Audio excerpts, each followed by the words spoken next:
Eleanor Whitmore stood before the town council, her hands trembling with barely contained fury. "You're rejecting my curriculum because I teach science?" Her voice cut through the stuffy room like a blade. 6 men shifted uncomfortably, unable to meet her eyes. "Miss Whitmore," the mayor cleared his throat, "it's not proper for a woman to know so much. Makes the menfolk uncomfortable. Makes you—" He paused. "Unmarriageable." The word hung in the air like a verdict.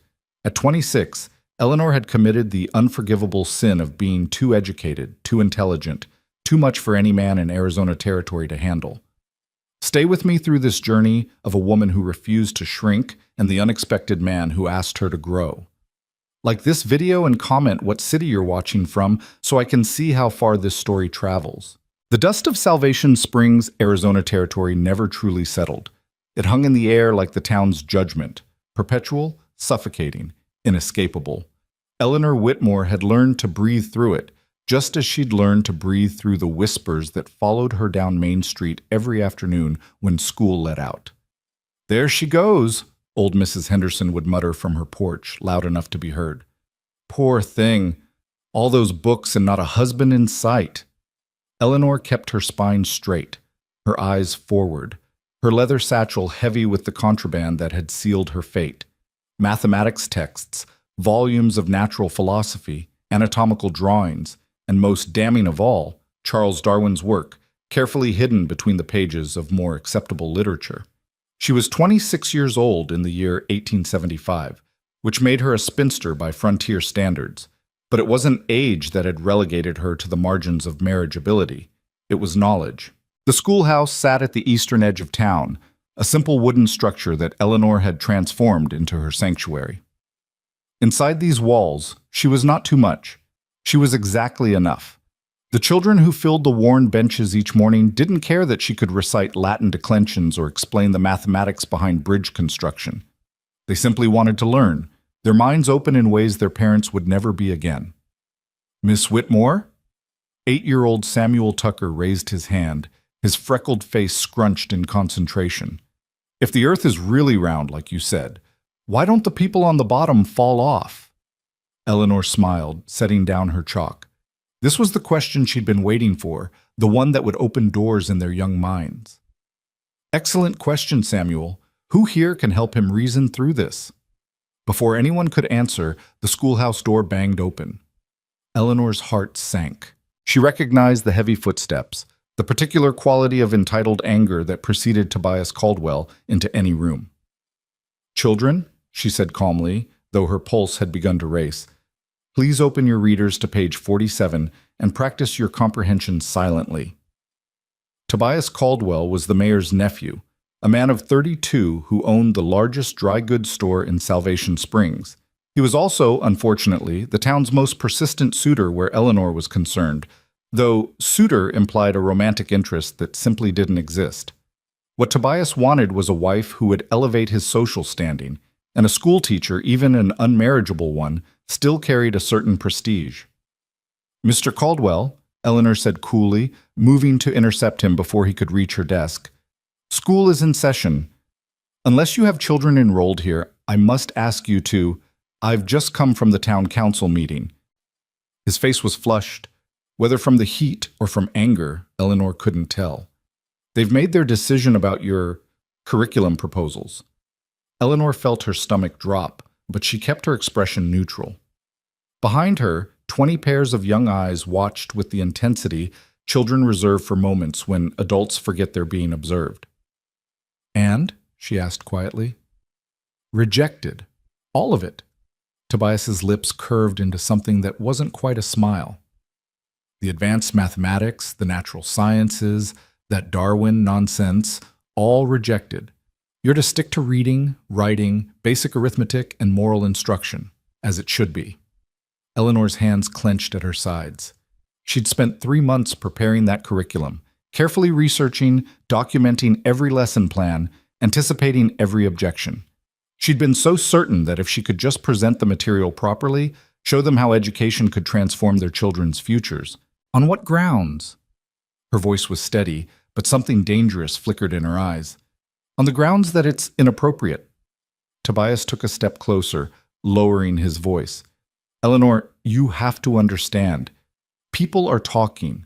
A woman with your interests, it's not natural. It's not seemly. The council is concerned about what you're teaching these children. More importantly, his voice dropped to what he probably thought was a persuasive tone. They're concerned about you. Concerned, Eleanor repeated flatly. You're isolated, unmarried. It's not good for a woman to spend so much time alone with books, filling her head with ideas that can't possibly be of use to her. You need Mr. Caldwell. Eleanor's voice cut through his words like winter ice. I need you to leave my schoolhouse. Now. I'm trying to help you. His voice rose, frustration breaking through his veneer of concern. For God's sake, Eleanor, I've offered you a solution. Marry me. Give up this foolishness. You could run the store's bookkeeping, manage the household, have a respectable position in this town. Instead, you insist on making yourself a pariah with all this. He gestured wildly at her desk where a geology text lay open beside her lesson plans. This unwomanly obsession with subjects that don't concern you. The schoolroom had gone silent. Even the dust motes seemed to hang suspended, waiting.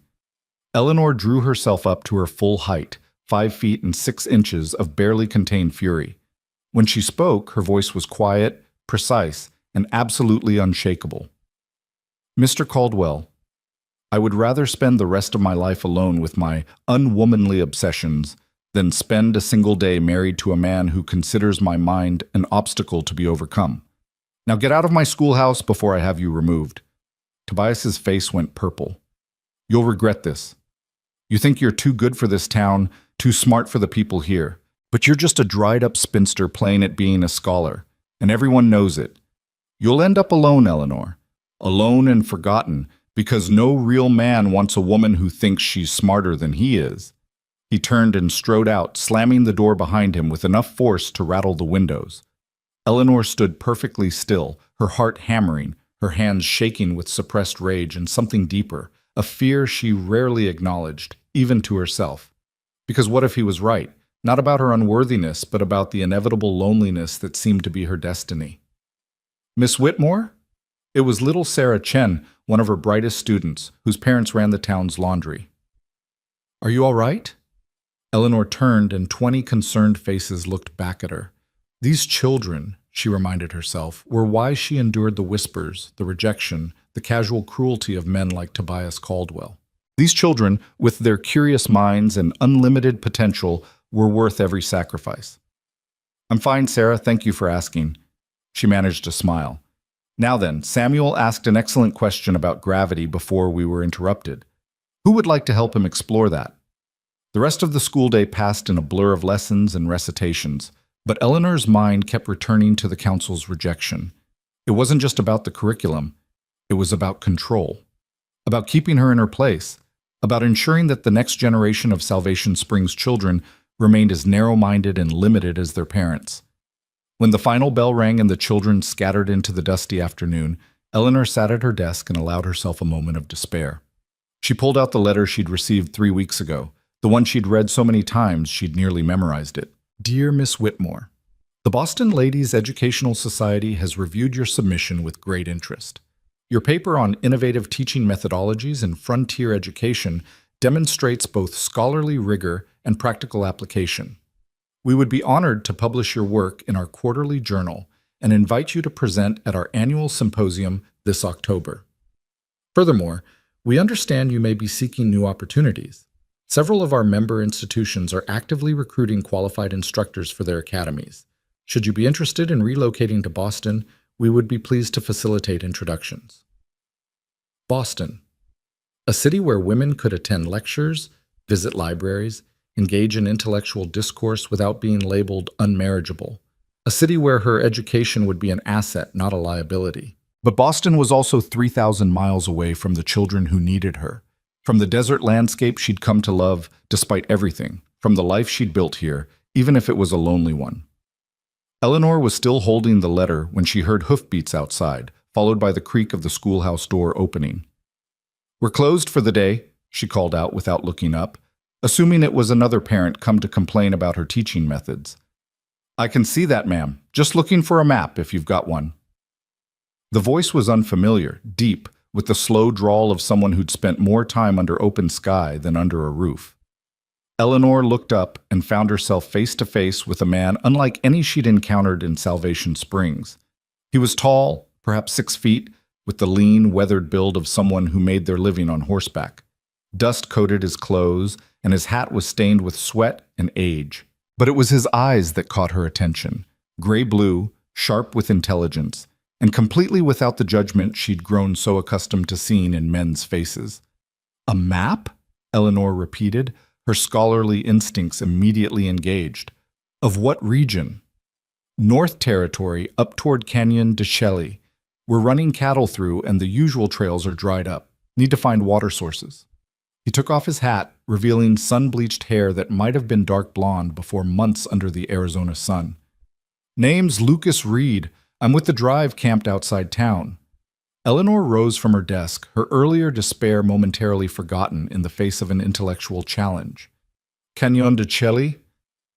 You're taking cattle through Navajo territory?" "With permission," Lucas said quickly.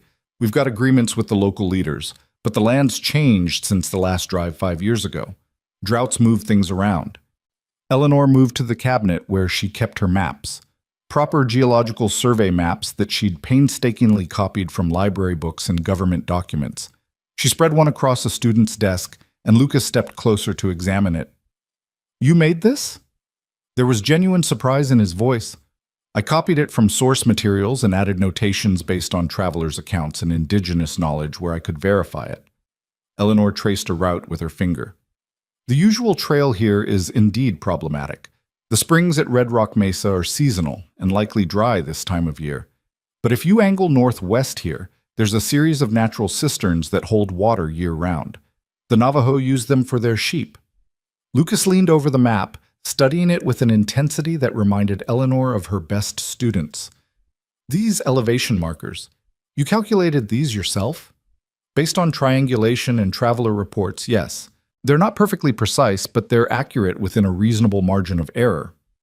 "That's remarkable," Lucas said, and there wasn't a trace of condescension in his voice, just honest appreciation. "How'd you learn to do this?"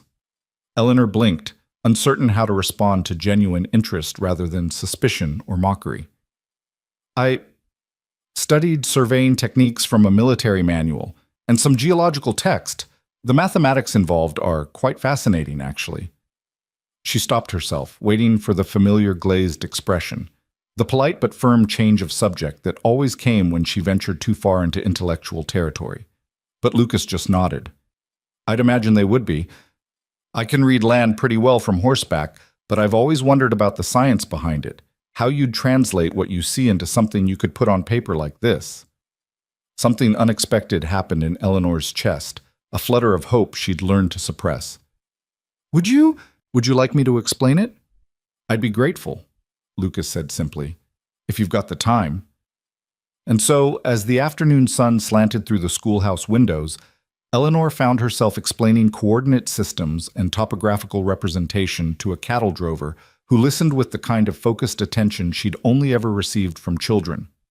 Lucas asked questions, good questions, the kind that showed he was thinking rather than just being polite. "So these contour lines," he said, pointing to the map, "they show elevation changes. Closer together means steeper terrain." "Exactly. Which means here," Eleanor indicated a section of the map, "you'd want to be cautious. The approach looks gradual, but these lines suggest a sudden drop that might not be visible until you're on it." "Could have used this information on our last drive," Lucas said ruefully. "Lost 2 steers to a ravine we didn't see coming." He studied the map for another long moment, then looked up at Eleanor with something like wonder. "This is incredible work, Miss Whitmore. Eleanor Whitmore. Miss Whitmore." He extended his hand, and after a moment's hesitation, Eleanor shook it. His grip was firm, his palm calloused from years of rope and rain. "I'm grateful for your help. Would it be possible to copy this map? I'd be happy to pay—" "No need for payment," Eleanor said quickly. "But I could make you a copy tonight. When do you need it?" "We're pulling out day after tomorrow at dawn. But I wouldn't want to impose on your time. It's no imposition. The words came out more eagerly than she'd intended. I enjoy the work, and it's useful to know the maps are helping someone navigate safely. Lucas smiled, and it transformed his weathered face. Then I'm doubly grateful. Should I come by tomorrow afternoon? That would be fine. He replaced his hat, nodding respectfully. Until tomorrow, then, Miss Whitmore. Eleanor watched him leave, then turned back to her desk where the Boston letter still lay. For the first time in weeks, she felt something other than resignation about her future. It was a small thing, perhaps, one conversation with a passing cowboy who'd actually listened when she talked about mathematics and geography. But it was enough to remind her that somewhere in the world there might be people who wouldn't see her education as a character flaw. That evening, Eleanor worked late by lamplight, carefully copying the map and adding additional notations that might be useful to Lucas and his crew. She marked water sources, noted areas where the terrain might be treacherous for cattle, indicated spots where the Navajo had established seasonal camps in case the drovers needed assistance. As she worked, she thought about the day's events, Tobias's cruel words, the council's rejection, and then Lucas's unexpected interest in her knowledge. It was a strange counterpoint, a reminder that the world was larger than Salvation Springs, more varied than the narrow-minded men who ran this town. She was still working when she heard a knock at her door. Eleanor rose cautiously. It was nearly 9 o'clock, late for visitors in a town that rose with the sun. "Who is it?" "It's Margaret Chen, Miss Whitmore." "I hope I'm not disturbing you." Eleanor opened the door to find Sarah's mother standing on her porch, a covered basket in her hands. Margaret Chen was a small, sturdy woman who'd immigrated from Canton 10 years ago with her husband. They ran the town's laundry with quiet efficiency, enduring the casual racism of Salvation Springs with dignity that Eleanor deeply admired. "Mrs. Chen, please come in. Is everything all right? Is Sarah—" "Sarah is fine," Margaret said, entering the small quarters Eleanor kept behind the schoolhouse. "She came home today very upset about what happened with Mr. Caldwell. She made me promise to bring you these." She uncovered the basket, revealing still warm dumplings. "She said you looked sad, and dumplings make sadness smaller." Eleanor felt her throat tighten. "That's very kind. Please thank Sarah for me." Margaret set the basket down but didn't immediately leave. Instead, she studied Eleanor with sharp, knowing eyes. "My daughter learns more in your classroom than reading and arithmetic, Miss Whitmore. She learns that a woman can be intelligent, that knowledge is not a thing to be ashamed of, that being different does not mean being wrong." "Mrs. Chen, in my country, I was educated," Margaret continued. "My father believed daughters deserved learning same as sons. I could read, write, keep accounts. It is why my husband chose me as wife. He needed partner who could help build business in new country. But here," she gestured vaguely at the world beyond the schoolhouse walls, "here, people see only Chinese laundry women.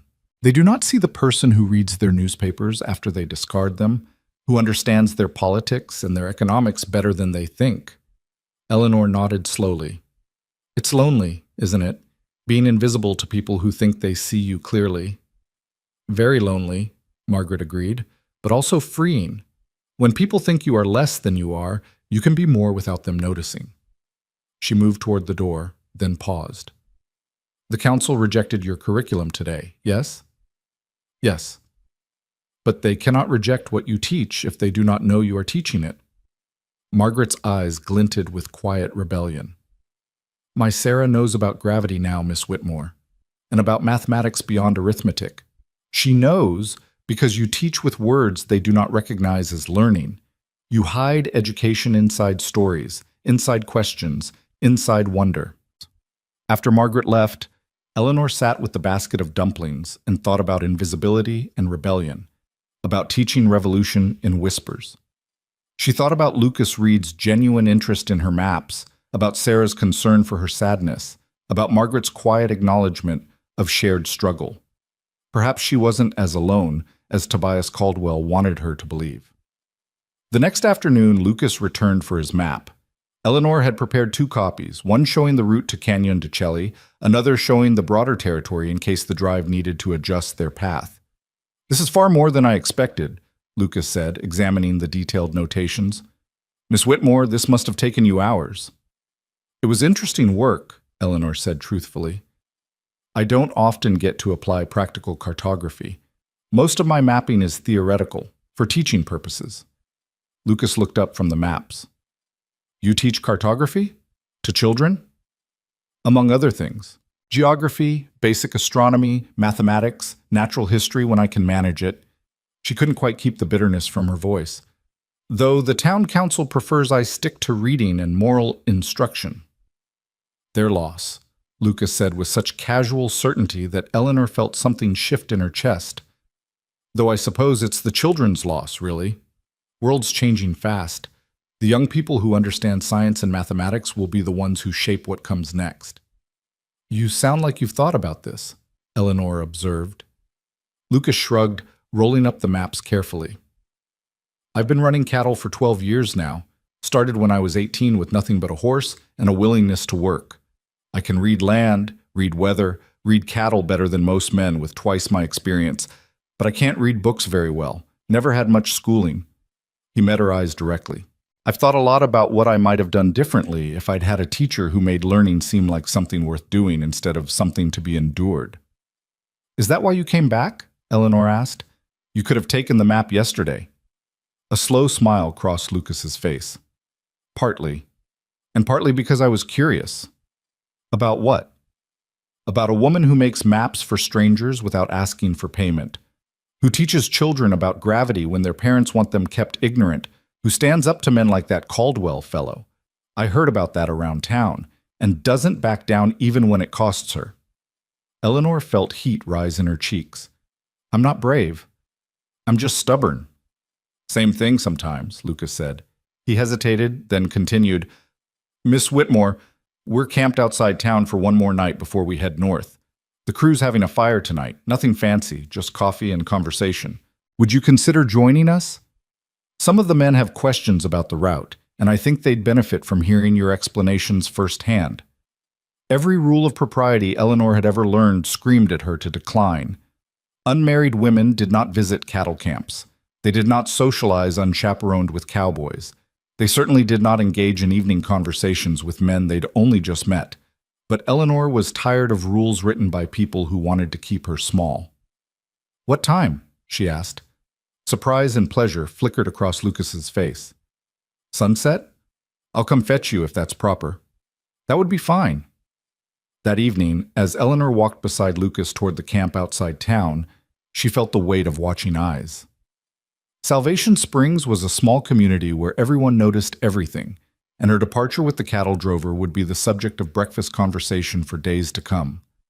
Let them talk, she thought with a defiance that surprised her. She was already unmarriageable. What did she have left to lose? The cattle camp was exactly what she'd expected. A dozen men gathered around a fire, bedrolls spread in a rough circle, horses picketed nearby. What she hadn't expected was the respectful way they greeted her, removing their hats, offering her the best seat near the fire, treating her like an honored guest rather than an oddity. Men, this is Miss Eleanor Whitmore, the school teacher I told you about. She's the one who made our new maps. A weathered man with gray at his temples nodded appreciatively. That's fine work, miss.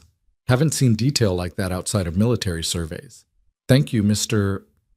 Jennings, trail boss for this outfit. He gestured to the others, introducing them one by one. Eleanor tried to memorize names and faces, noting the mix of ages and backgrounds, including 2 Mexican vaqueros and 1 black cowboy who introduced himself as Samuel Washington. Lucas says you can explain the science of finding water, Samuel said. That true? And just like that, Eleanor found herself teaching again.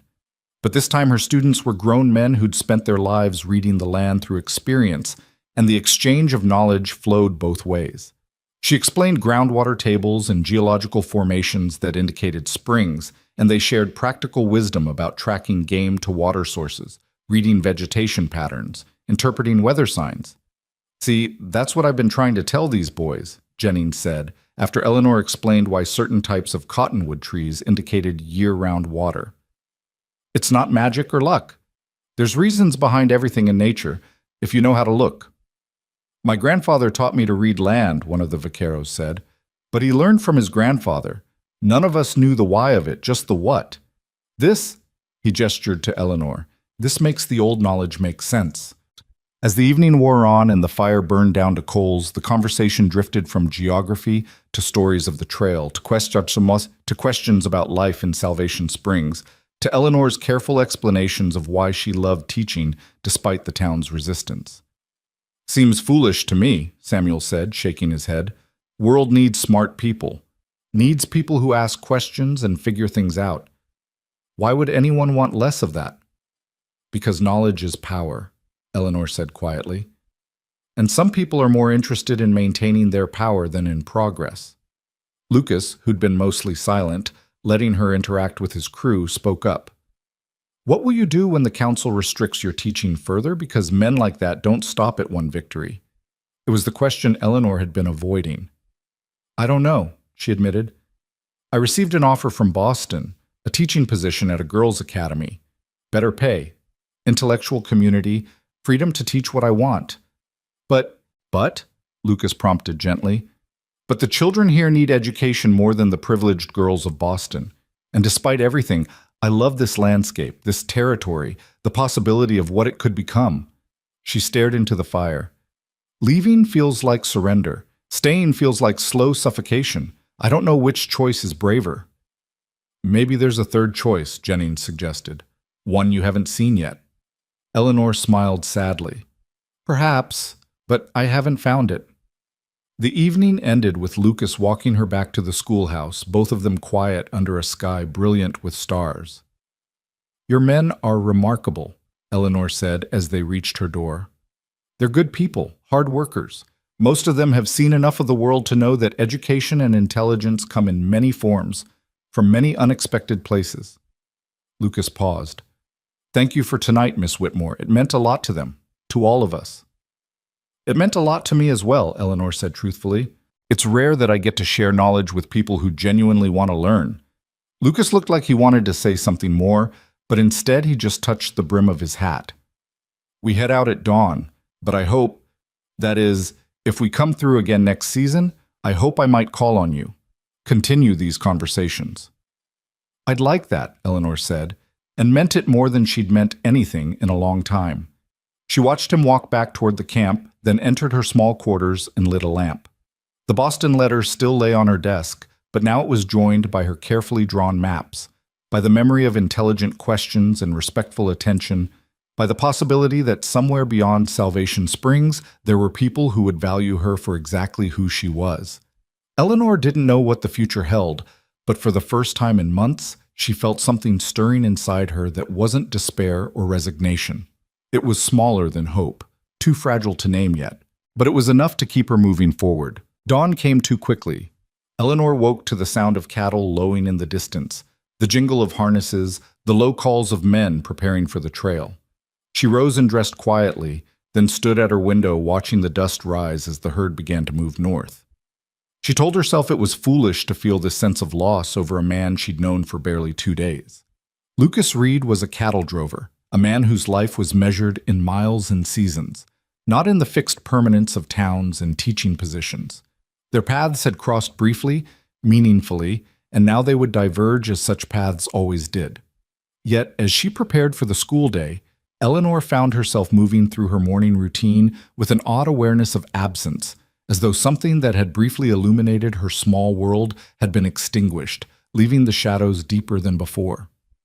The children arrived with their usual morning energy, and Eleanor pushed aside her melancholy to focus on the day's lessons. But she'd barely begun the morning recitations when the schoolhouse door opened and Tobias Caldwell entered, followed by his uncle, Mayor Henderson, and 2 other council members. Eleanor's students fell silent, sensing trouble with the instinct children have for adult discord. Mr. Mayor, Eleanor said evenly, though her heart had begun to race. To what do I owe this visit?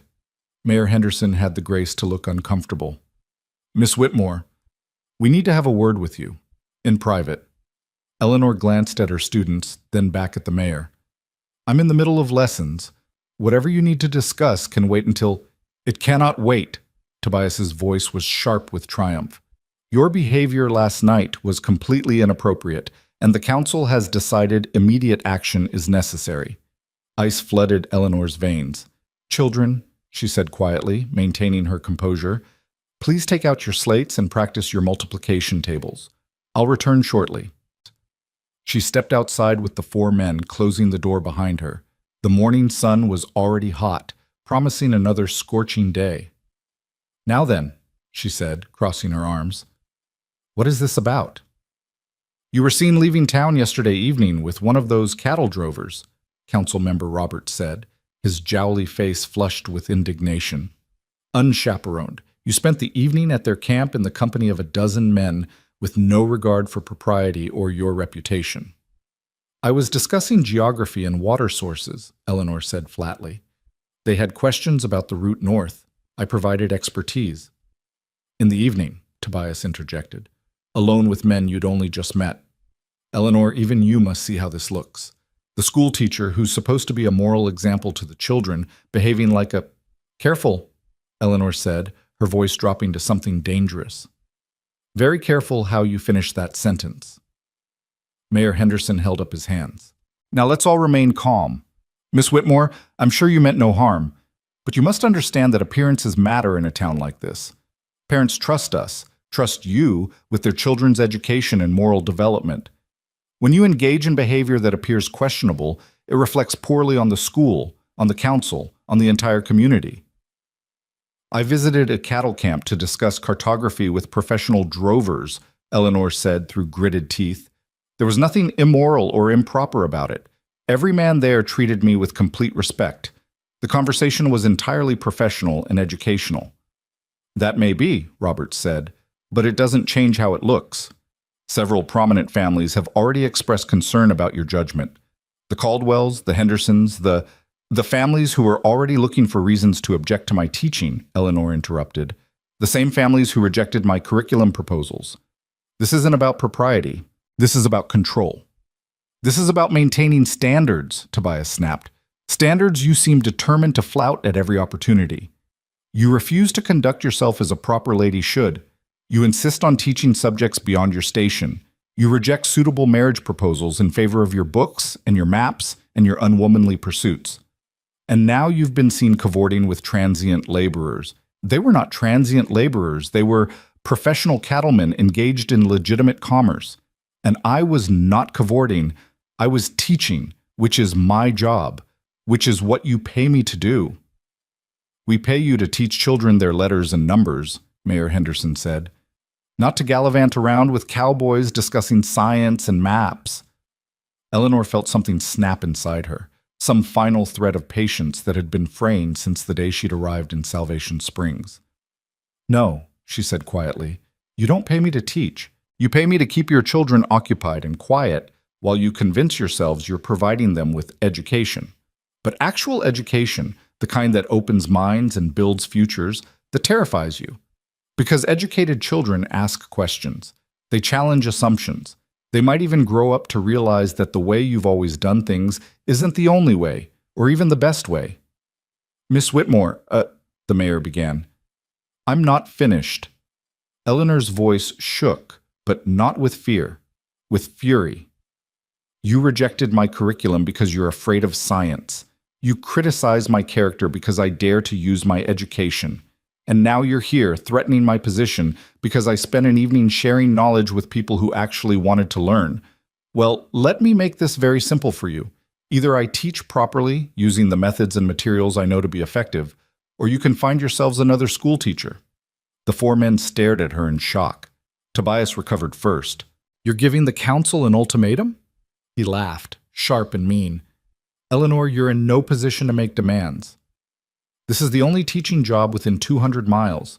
You have no family, no prospects, no options except what we're willing to give you.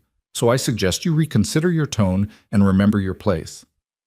My place, Eleanor repeated softly. Then, louder, with absolute clarity, my place is wherever I choose it to be, and it's no longer here. She turned and walked back into the schoolhouse, her hands shaking but her spine straight. 20 pairs of eyes watched her cross to her desk. She could hear the men arguing outside. Tobias's raised voice insisting she couldn't be serious, the mayor trying to calm the situation. Miss Whitmore. Little Samuel's voice was uncertain. Are you leaving? Eleanor looked at her students, at Sarah Chen's worried face, at Samuel Tucker's confusion, at the row of children who'd been learning to love learning because she'd made it magical and meaningful. Her heart cracked. I don't know yet, Samuel, she said honestly, but whatever happens, I want you all to remember something. Being smart is not a flaw. Asking questions is not inappropriate. And anyone who tells you to make yourself smaller to make them more comfortable is wrong. Do you understand? Sarah raised her hand. What if making ourselves bigger makes people angry? Then they were always going to be angry, Eleanor said. Because people who need you to be small are afraid of what you might become if you're allowed to grow. The door opened again. Only Mayor Henderson entered this time, looking older and more tired than he had minutes before. Miss Whitmore, he said heavily, the council has decided to suspend you pending a formal review of your conduct and teaching methods. You're to vacate the schoolhouse by the end of the week. Eleanor had known it was coming, but the reality still hit like a physical blow. I see. For what it's worth, Henderson continued, not meeting her eyes, I think you're a fine teacher. My grandson talks about your lessons all the time. But this town, we're not ready for the kind of changes you want to make. Maybe we never will be. Then this town will stay small and frightened, Eleanor said. And in 20 years, you'll wonder why all your brightest children left for places where their intelligence was valued instead of punished. Henderson sighed.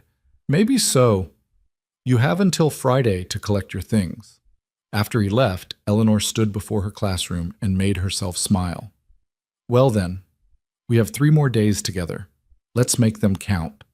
And for 3 days, Eleanor taught like she'd never taught before. She abandoned all pretense of the approved curriculum and gave her students everything she had.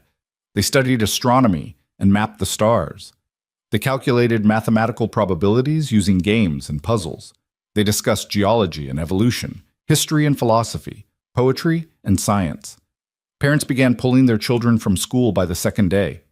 By the 3rd, Eleanor had only 7 students left, Sarah Chen, Samuel Tucker, and 5 others whose families either supported her or were too poor to care what she taught as long as their children were supervised during working hours. Miss Whitmore, Sarah said on that final afternoon, where will you go? Eleanor had been asking herself the same question. The Boston letter was her obvious answer, but Boston felt like retreat, like admitting that the frontier wasn't ready for women like her, that she needed the shelter of Eastern civilization to survive. I'm not certain yet, she admitted, but wherever I go, I'll keep teaching, and I'll think of you all often. Will you write to us? Samuel asked. Tell us what you're learning. The idea struck Eleanor like lightning. Better than that. I'll send you lessons, reading materials, mathematics problems, science experiments you can do at home. If your parents allow it, I'll continue your education by correspondence. The hope that blossomed on their faces made her decision feel less like exile and more like evolution. That evening, Eleanor began packing her belongings, books mostly, teaching materials, her precious maps and charts. She was wrapping her telescope carefully in cloth when she heard horses outside. Multiple riders, which was unusual for Salvation Springs after dark. She opened the door to find Lucas Reed standing on her porch, trail dust still on his clothes, exhaustion evident in every line of his body. Miss Whitmore, he said, I heard what happened. We were 2 days north when word caught up with us through some passing traders. I came back as soon as I could. Eleanor stared at him, unable to process what his presence meant. You rode back? You left your herd? Left Jennings in charge. He's been running cattle longer than I have anyway. Lucas removed his hat, turning it in his hands. I came back because what happened to you, it's my fault. If I hadn't asked you to visit our camp, if I'd thought about how this town might react... Stop. Eleanor's voice was firm. This isn't your fault. This has been building since the day I arrived in Salvation Springs. You were just the excuse they needed. Still feels like my fault, Lucas said. What will you do now? Eleanor gestured helplessly at her half-packed belongings. I have an offer from Boston, a teaching position at a girls' academy. It's the sensible choice. But? Lucas asked, hearing the hesitation in her voice. But I don't want sensible, Eleanor said, the words surprising her even as she spoke them. I want meaningful. I want to teach children who need education, not privileged girls who'll abandon it the moment they marry. I want to be somewhere that's growing and changing, where knowledge can actually make a difference. Lucas was quiet for a long moment. When he spoke, his words came slowly, carefully, as though he was testing each one before releasing it into the world. The cattle drive I'm on. It's not just a job for me. I'm a partner in the operation. Been saving for 5 years to buy land up north near Canyon de Chelly. Good water, good grass, room to build something permanent. He met her eyes. I'm planning to start a ranch, not just for cattle, but for people. There's families up there, scattered homesteads, Navajo settlements. Good people who need a lot of things, including a school. Eleanor's heart began to beat faster. Lucas, hear me out, he said quickly. I know we've only known each other a few days. I know this is sudden and probably crazy. But I've been thinking about this the whole ride north and the whole ride back. What if you came north with us? Not as my wife, he added hastily, color rising in his weathered cheeks. Unless you wanted that eventually, but as a teacher. A partner in building something new. I could provide land for a school, help with construction, make sure you had what you needed. You could teach anyone who wanted to learn, children, adults, doesn't matter. No counsel to answer to, no narrow-minded fools telling you what you can and cannot teach. Eleanor couldn't breathe. The offer was extraordinary, impossible, everything she'd ever wanted and nothing she'd ever imagined. You're offering me land and freedom in exchange for what? She asked. There has to be something you want from this arrangement. Lucas smiled, small and genuine. I want to learn. I want to know all the things you tried to teach me with those maps. I want to understand the science behind the world I live in. And I want to build something, a community, a place where intelligence is valued, where people help each other grow instead of holding each other back. He paused. And I'd be lying if I said I wasn't hoping that someday, if you came to care for me the way I'm beginning to care for you, we might build something more personal too. But that would be your choice, in your time. No pressure, no expectations. Eleanor turned away, pressing her hands to her face. It was too much, too fast. She barely knew this man. The idea of leaving everything, traveling into unsettled territory, starting a school with no resources and no guarantees, it was madness. It was also the most exciting possibility she'd ever been offered. I need time to think, she said finally. Of course. Lucas backed toward the door. I'm staying at the boarding house tonight. We head north again tomorrow afternoon. If you decide to come, I'll be honored to have you. If you decide Boston is the wiser choice, I'll understand that too. After he left, Eleanor sat among her packed belongings and tried to think rationally. Boston meant security, respectability, a guaranteed position. Lucas's offer meant uncertainty, hardship, the very real possibility of failure. But Boston also meant teaching girls who didn't need her, living in someone else's established world, following someone else's rules. Lucas's offer meant creating something new, teaching people who desperately needed education, building a life on her own terms. She pulled out paper and pen, making 2 lists. Reasons to go to Boston. Reasons to go north. The Boston list was longer, more logical, filled with practical considerations. The northern list had only 3 items: freedom, purpose, possibility. Eleanor stared at those 3 words for a long time. She was still staring at them when Sarah Chen appeared at her window, tapping softly on the glass. Eleanor let her in, surprised to see the girl out so late. My mother sent me, Sarah said, slightly breathless from running. She heard about the Cowboy's offer. Half the town heard. He asked about you at the boarding house, and Mrs. Patterson listened through the wall and told everyone at the general store. Eleanor groaned. Of course the whole town knew. Privacy was a fantasy in Salvation Springs. My mother wanted me to tell you something, Sarah continued. She said to remember what she told you before, about being invisible letting you be free. She said Boston will make you visible but trapped. The North will make you free but hard. She said choose hard, because you're strong enough for hard, but you'll die slowly in a trap, even a pretty one.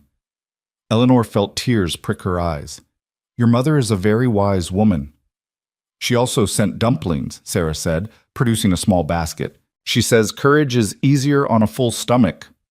After Sarah left, Eleanor ate the dumplings slowly, thinking about Margaret Chen's quiet wisdom, about the difference between visibility and freedom, about pretty traps and hard possibilities. By the time she finished eating, her decision was made. She found Lucas at the boarding house just after dawn, already preparing his horse for the ride north. "I'll need 3 days to settle my affairs here," she said without preamble. "And I'll want a written agreement about the school, land rights, building materials, autonomy over curriculum. I'll also need assurance that if this arrangement doesn't work, I'll have resources to relocate independently." Lucas's face broke into a smile that rivaled the sunrise. "Done. All of it. I'll have Jennings draw up papers. He's better with legal language than I am. And I'm not making any promises about marriage," Eleanor continued. "If that develops, it develops naturally. I won't be pressed or persuaded." "Understood completely. And I want to learn to ride properly. If I'm going to live in cattle country, I should know how to handle a horse." "I'll teach you everything I know," Lucas said. "Just like you'll teach me everything you know. Fair trade." Eleanor extended her hand. "Partners, then." Lucas shook it solemnly. "Partners." The next 3 days passed in a blur of activity. Eleanor sold her furniture to the boarding house, packed her books and teaching materials into trunks, and wrote letters to her students explaining where she was going and promising to send lessons. She donated her telescope to Samuel Tucker's family, knowing his curiosity would put it to good use. The town's reaction to her departure was mixed. Some people, mostly the council members and their allies, were smugly satisfied to see her go.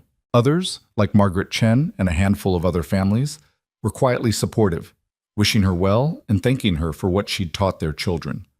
Tobias Caldwell cornered her on her second-to-last day, his face mottled with anger and something that might have been genuine hurt. "You're really doing this," he said, "throwing away respectability to run off with some drifter you barely know." "I'm accepting a business partnership that will allow me to continue my work without interference," Eleanor corrected. "There's a difference." "He'll use you," Tobias insisted. "Men like that always do. He'll work you like a mule building his ranch, and the moment you're no longer useful, he'll discard you. Then where will you be? Too old, too worn down, too far from civilization to matter to anyone." Eleanor looked at him, really looked at him, and saw not the pompous, controlling man who'd made her life difficult, but someone genuinely limited by his own narrow worldview. "Tobias," she said gently, "I hope someday you meet a woman whose smallness makes you feel large, because that's clearly what you need. But I am not that woman. I will never be that woman, and I'd rather risk being used and discarded than live a safe, small life where my greatest accomplishment is being appropriately quiet." On her final evening in Salvation Springs, Eleanor stood in the empty schoolhouse one last time.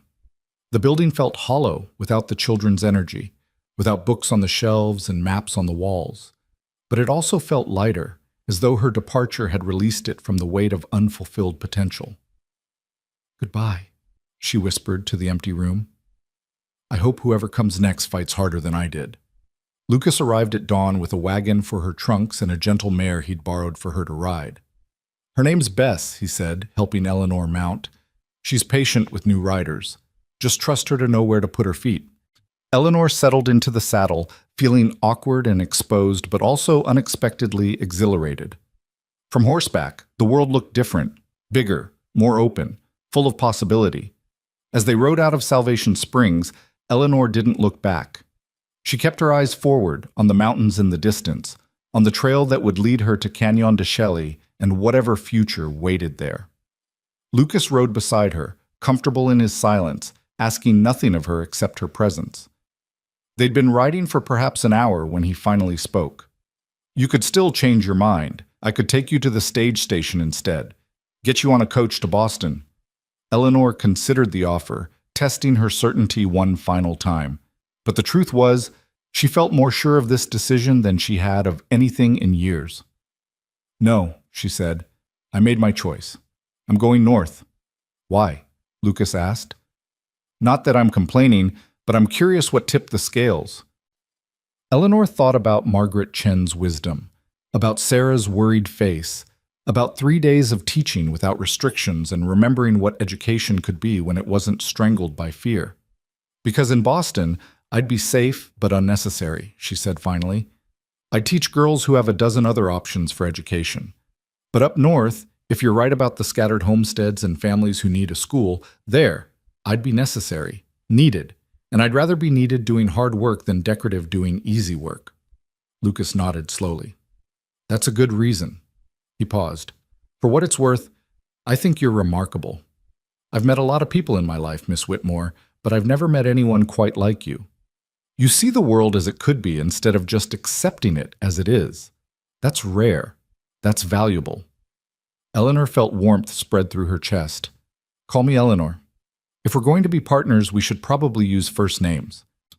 Eleanor, Lucas tested the name, smiling. I like how that sounds. They rode on through the morning, the landscape opening up around them as they left the settlement behind. The desert was harsh and beautiful, unforgiving and magnificent. Eleanor had always loved it from the safety of town, but experiencing it directly, feeling the heat, tasting the dust, seeing the vast emptiness broken by sudden, startling life, was entirely different. Tell me about where we're going, she said. Not just the geography, the people, the community you want to build. And Lucas, who'd spent so many years keeping his dreams to himself, began to talk. He spoke about the land near Canyon de Chelly, about the families already homesteading there, about the Navajo communities and the possibility of peaceful coexistence. He talked about his vision for a ranch that was more than just a cattle operation, a place where people could gather, trade, learn, grow together. I've seen too many settlements fail because everyone only looks after themselves, he said. But I've also seen small communities thrive when people help each other, when they pool knowledge and resources. That's what I want to build, not just a ranch, a real community. Eleanor listened, her mind already racing with possibilities. A school that taught both Anglo and Navajo children. Adult education for homesteaders who'd never had the opportunity to learn. Perhaps even a library, small at first but growing over time. You're thinking, Lucas observed. I can see it on your face. What are you planning? Everything, Eleanor admitted. I'm planning everything. Lucas laughed, warm and genuine. Good. I was hoping you would. They rode until the sun was high and merciless, then stopped in the shade of some rocks to rest the horses and eat a simple lunch of bread and dried meat. Eleanor's muscles ached from the unfamiliar position of riding, but it was a good ache, the kind that came from doing something new and challenging. How long until we reach the herd? She asked. 2 more days if we keep a steady pace. Jennings will have them moving slow, grazing as they go. We should catch up around sunset the day after tomorrow. Lucas looked at her with concern. How are you holding up? We can stop more often if you need to. I'm fine, Eleanor said, and was surprised to find it was true. She was sore and tired and slightly sunburned, but she was also more alive than she'd felt in months, years, maybe. That night, they camped under stars so bright and numerous they seemed to crowd each other in their eagerness to be seen. Lucas built a small fire and made coffee so strong Eleanor could barely choke it down, laughing at her expression as she tried to hide her reaction. That bad? He asked, grinning. That's not coffee, that's liquid leather, Eleanor said, but she took another sip anyway, feeling the warmth spread through her. You'll get used to it, Lucas promised. Out here, weak coffee is considered an insult to the beans. They sat in comfortable silence for a while, watching the fire burn down. Lucas, Eleanor said eventually, what made you offer this to me? Really? I know what you said about wanting to learn and building a community, but there had to be other options, easier options. Lucas was quiet for so long Eleanor thought he might not answer. When he did speak, his words came slowly, thoughtfully. My mother could read, he said. Not well, but enough to get through a newspaper, write a letter. She taught herself mostly because her family thought education for girls was wasteful. She used to tell me that the saddest thing in the world was a bright mind trapped in a life too small for it. He poked at the fire with a stick. She died when I was 15, childbirth. But before she did, she made me promise something. She said, Lucas, when you're grown and making your own way, don't you ever dim someone else's light to make yourself feel brighter. And if you meet someone whose light is shining despite everyone trying to snuff it out, you protect that light. You give it room to burn. Eleanor felt her throat tighten. I'm sorry about your mother. So am I. Lucas looked up at her. But when I walked into that schoolhouse and saw you teaching those children, explaining things with so much passion and intelligence, and then I heard how this town was treating you, trying to dim your light because it made them uncomfortable. I don't know. I heard my mother's voice, and I thought, maybe this is what she meant. Maybe protecting your light and building my community could be the same thing. That's... Eleanor searched for words. That's the kindest thing anyone's ever done for me. Then people haven't been kind enough to you, Lucas said simply. Eleanor studied him across the fire, this unexpected man who'd ridden back 2 days to offer her freedom, who spoke of his mother's wisdom and light that shouldn't be dimmed. She barely knew him, but what she did know suggested a depth of character she'd rarely encountered. Teach me something, Lucas said suddenly. We have time before sleep. Teach me something I don't know. So Eleanor taught him about the stars, not just their names and positions, but the stories humans had told about them across cultures, the mathematics of their movements, the physics of their light reaching across impossible distances to illuminate their small campfire in the Arizona desert. And Lucas listened with the same focused attention he'd given to her map explanations, asking questions that showed he was thinking, connecting ideas, building understanding. When Eleanor finally lay down to sleep on her bedroll, the stars still brilliant overhead, she realized something that both terrified and thrilled her. She was happy. Genuinely, completely happy in a way she hadn't been since childhood. Not because her circumstances were perfect, they were actually quite uncertain, but because for the first time in her adult life, she was moving towards something instead of fighting against everything. Tomorrow they would ride further into unknown territory. The day after, they would reach the herd and the beginning of whatever life awaited her in the north. It was uncertain, it was risky, it was possibly foolish, but it was hers. Chosen freely, embraced fully, and that made all the difference. They reached the herd late on the second day, just as Lucas had predicted. Eleanor saw the dust cloud first, then heard the lowing of cattle, and finally spotted the campfires where the crew had settled for the night. As they rode closer, men looked up from their evening tasks, and Eleanor saw surprise register on their faces. Jennings was the first to approach, his weathered face breaking into a grin. Well, I'll be damned. You actually came back with her. Language, Jennings, Lucas said mildly, dismounting. We've got a lady present. A lady who's heard worse, I assure you, Eleanor said, accepting Lucas's help to dismount. Her legs nearly buckled when her feet hit the ground, muscles screaming from 2 days of unfamiliar riding. Lucas steadied her with a hand on her elbow. First long ride's always the hardest. You did well. Samuel Washington approached, removing his hat. Miss Whitmore, good to see you again. Sorry about what happened in that town. Thank you, Samuel. Though I'm beginning to think it was a blessing in disguise. That's a generous way to look at getting railroaded out of your job, one of the vaqueros said, but his tone was sympathetic rather than mocking. Over dinner, which consisted of beans, cornbread, and coffee that made Lucas's brew seem refined by comparison, Eleanor explained her arrangement with Lucas to the crew.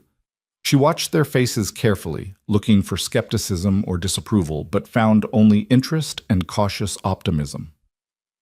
A school up near Canyon de Chelly, Jennings mused. That could work. There's families scattered all through that territory.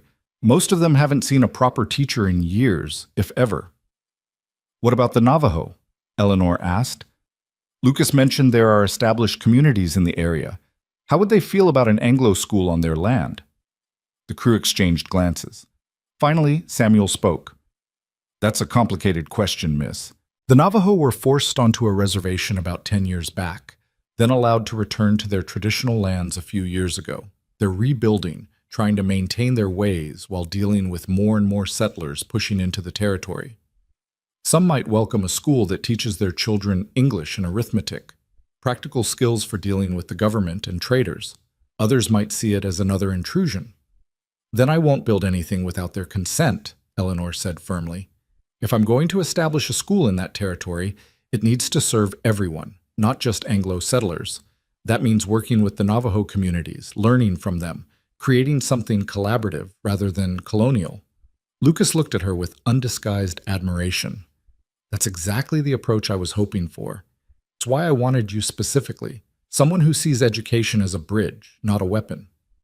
Pretty words, Jennings said, but not unkindly. The reality will be harder than the theory, but if anyone can pull it off, I suspect you two might. That night, Eleanor lay in her bedroll looking up at the stars and thinking about the weight of what she'd undertaken.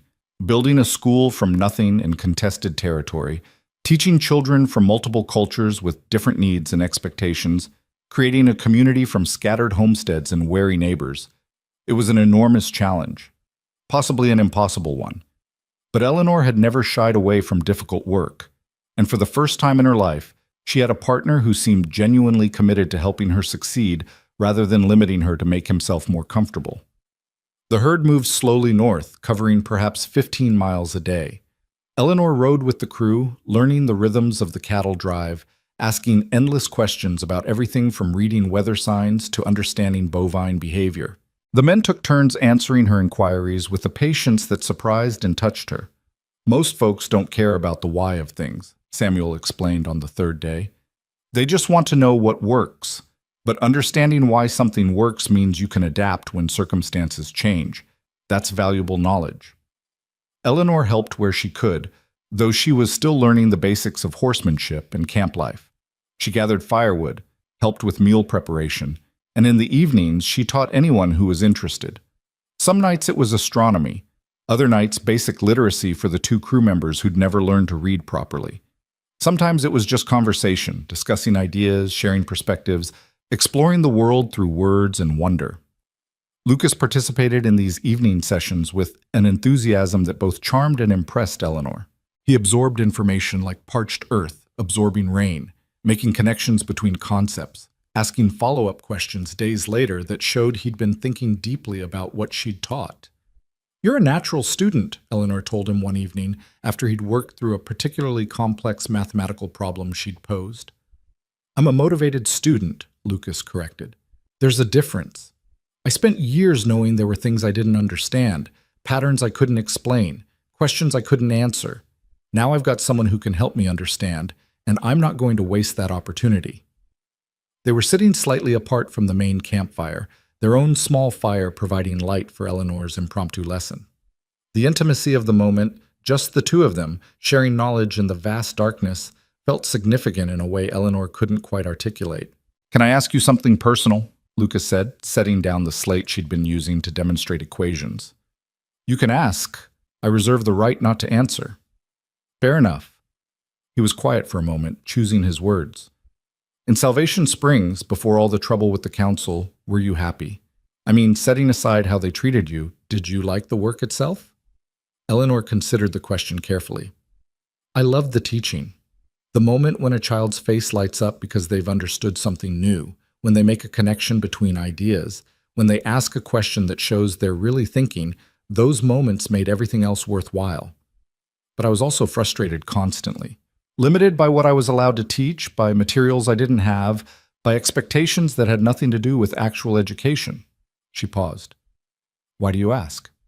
"Because I want to make sure that what I'm offering you up north is actually better, not just different. If we're going to build a school, I want it to be the kind of place where you can do your best work, where you're not frustrated and limited. So I need to know what that looks like." Eleanor felt something warm unfold in her chest. "You're asking what I need to succeed." "Exactly." No one had ever asked her that before. People had told her what they needed from her, what they expected of her, what they'd allow her to do. But no one had ever simply asked what she needed. "Books," she said immediately.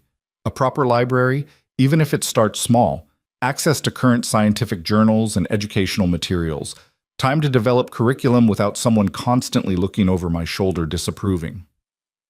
Students who are encouraged to ask questions rather than punished for curiosity. And she hesitated, then pushed forward.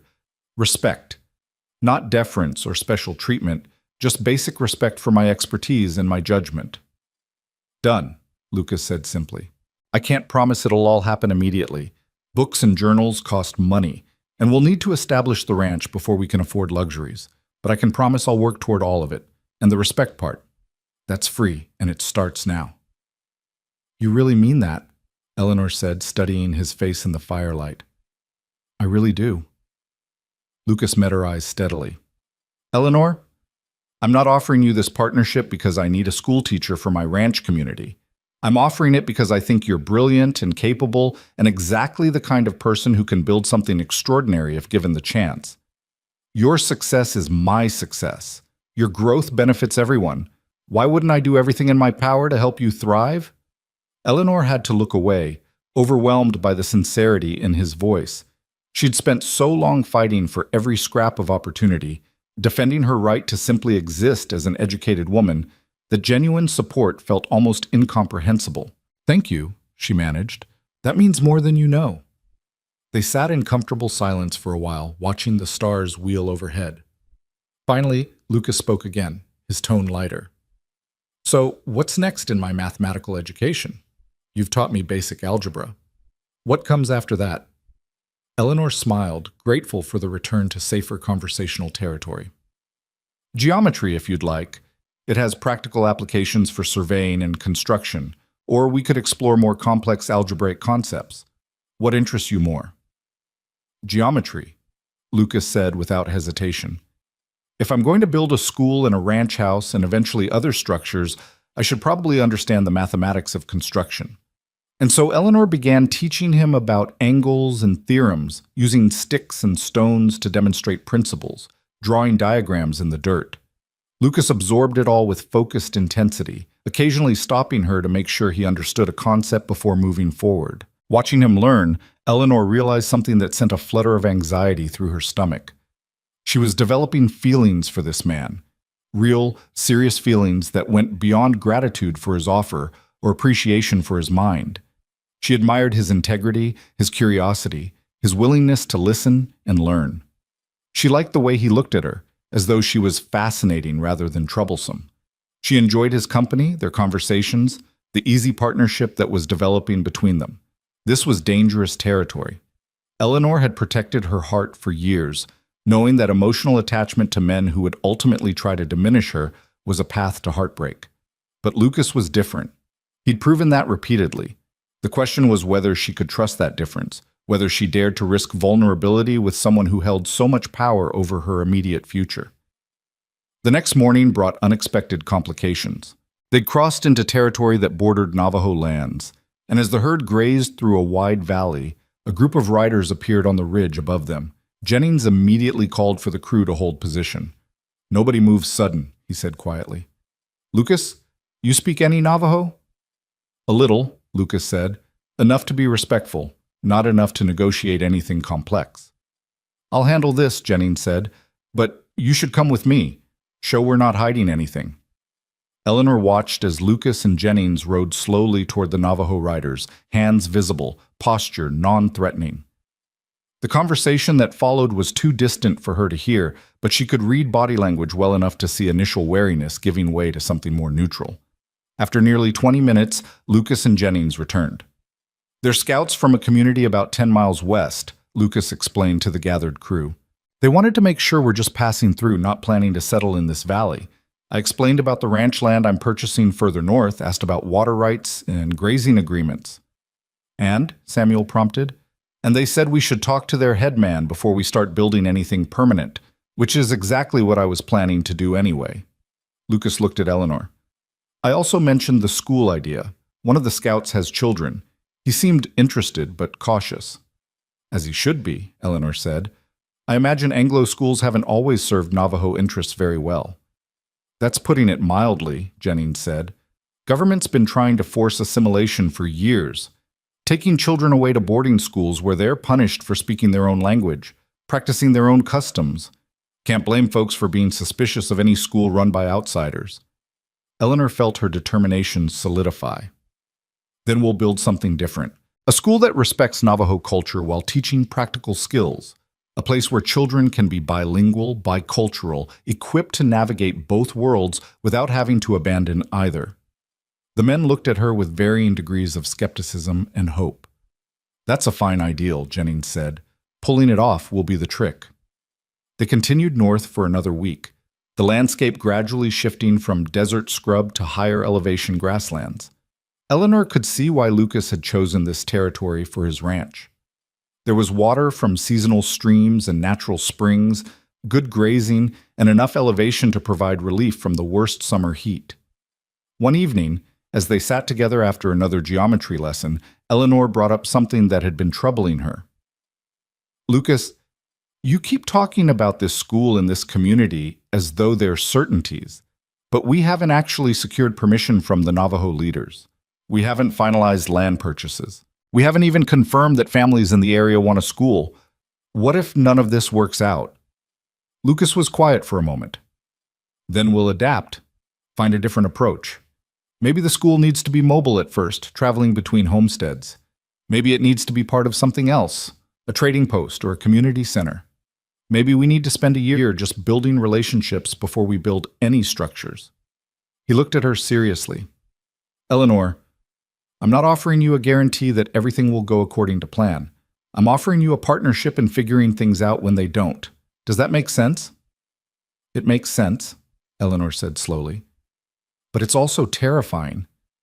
I'm used to having some structure, some certainty about my role and responsibilities. And how is that working for you in Salvation Springs?" The question was gentle but pointed. Eleanor laughed ruefully. "Fair point." "Look," Lucas said, "I understand being scared of uncertainty, but I think you're stronger and more adaptable than you give yourself credit for. You left everything familiar to ride into unknown territory with a man you barely know, based on nothing but possibility and hope. That takes tremendous courage." "Or tremendous foolishness," Eleanor said. "Sometimes they're the same thing," Lucas replied. "And sometimes you don't know which one it was until years later, when you can look back and see how it all turned out." The next afternoon, they finally reached the land Lucas had purchased. It was a beautiful sight, a broad meadow flanked by low hills, with a creek running through the eastern section and a stand of cottonwoods providing shade. Eleanor could already envision a schoolhouse under those trees, a ranch house on the slight rise overlooking the meadow, perhaps eventually other structures as the community grew. "What do you think?" Lucas asked, watching her face anxiously. "It's perfect," Eleanor said honestly. "Or it will be, once we build everything we're imagining." That night, Lucas called a meeting with the entire crew. "Jennings and I have been discussing timing," he said. "The original plan was to deliver the herd to the buyers up in Colorado, then return here to start building. But that's another month of travel, minimum. Miss Whitmore needs shelter before winter, and we need to establish contact with the Navajo communities and local homesteaders as soon as possible." "So what are you proposing?" Samuel asked. "I'm proposing I stay here with Miss Whitmore and 2 volunteers to start construction. Jennings takes the rest of the crew and the herd to Colorado, completes the delivery, and returns with supplies and whatever additional help he can hire. It means splitting our resources and manpower, but I think it's the best approach given our timeline." The crew exchanged glances. Finally, Jennings spoke. "It's risky. 3 people trying to build in unfamiliar territory, surrounded by folks who might not appreciate newcomers. But I see the logic." He looked around at the other men. "Who's willing to stay?" Samuel volunteered immediately. "I've done construction work before, and I'd like to see the school idea become real." One of the vaqueros, a quiet man named Miguel, raised his hand. "I can stay. My family homesteaded in Sonora. I know about building from nothing." And so it was decided. The next morning, Jennings and the rest of the crew prepared to move the herd north to Colorado. There were handshakes and well wishes, promises to return within 6 weeks with supplies and news. Eleanor watched them ride away with a mixture of excitement and trepidation. She was now truly committed to this venture, with no easy way to retreat if things went wrong. Lucas seemed to read her thoughts. Having second thoughts? "Third and fourth thoughts, actually," Eleanor admitted. "But I'm still here. That's all I ask. One day at a time, one decision at a time."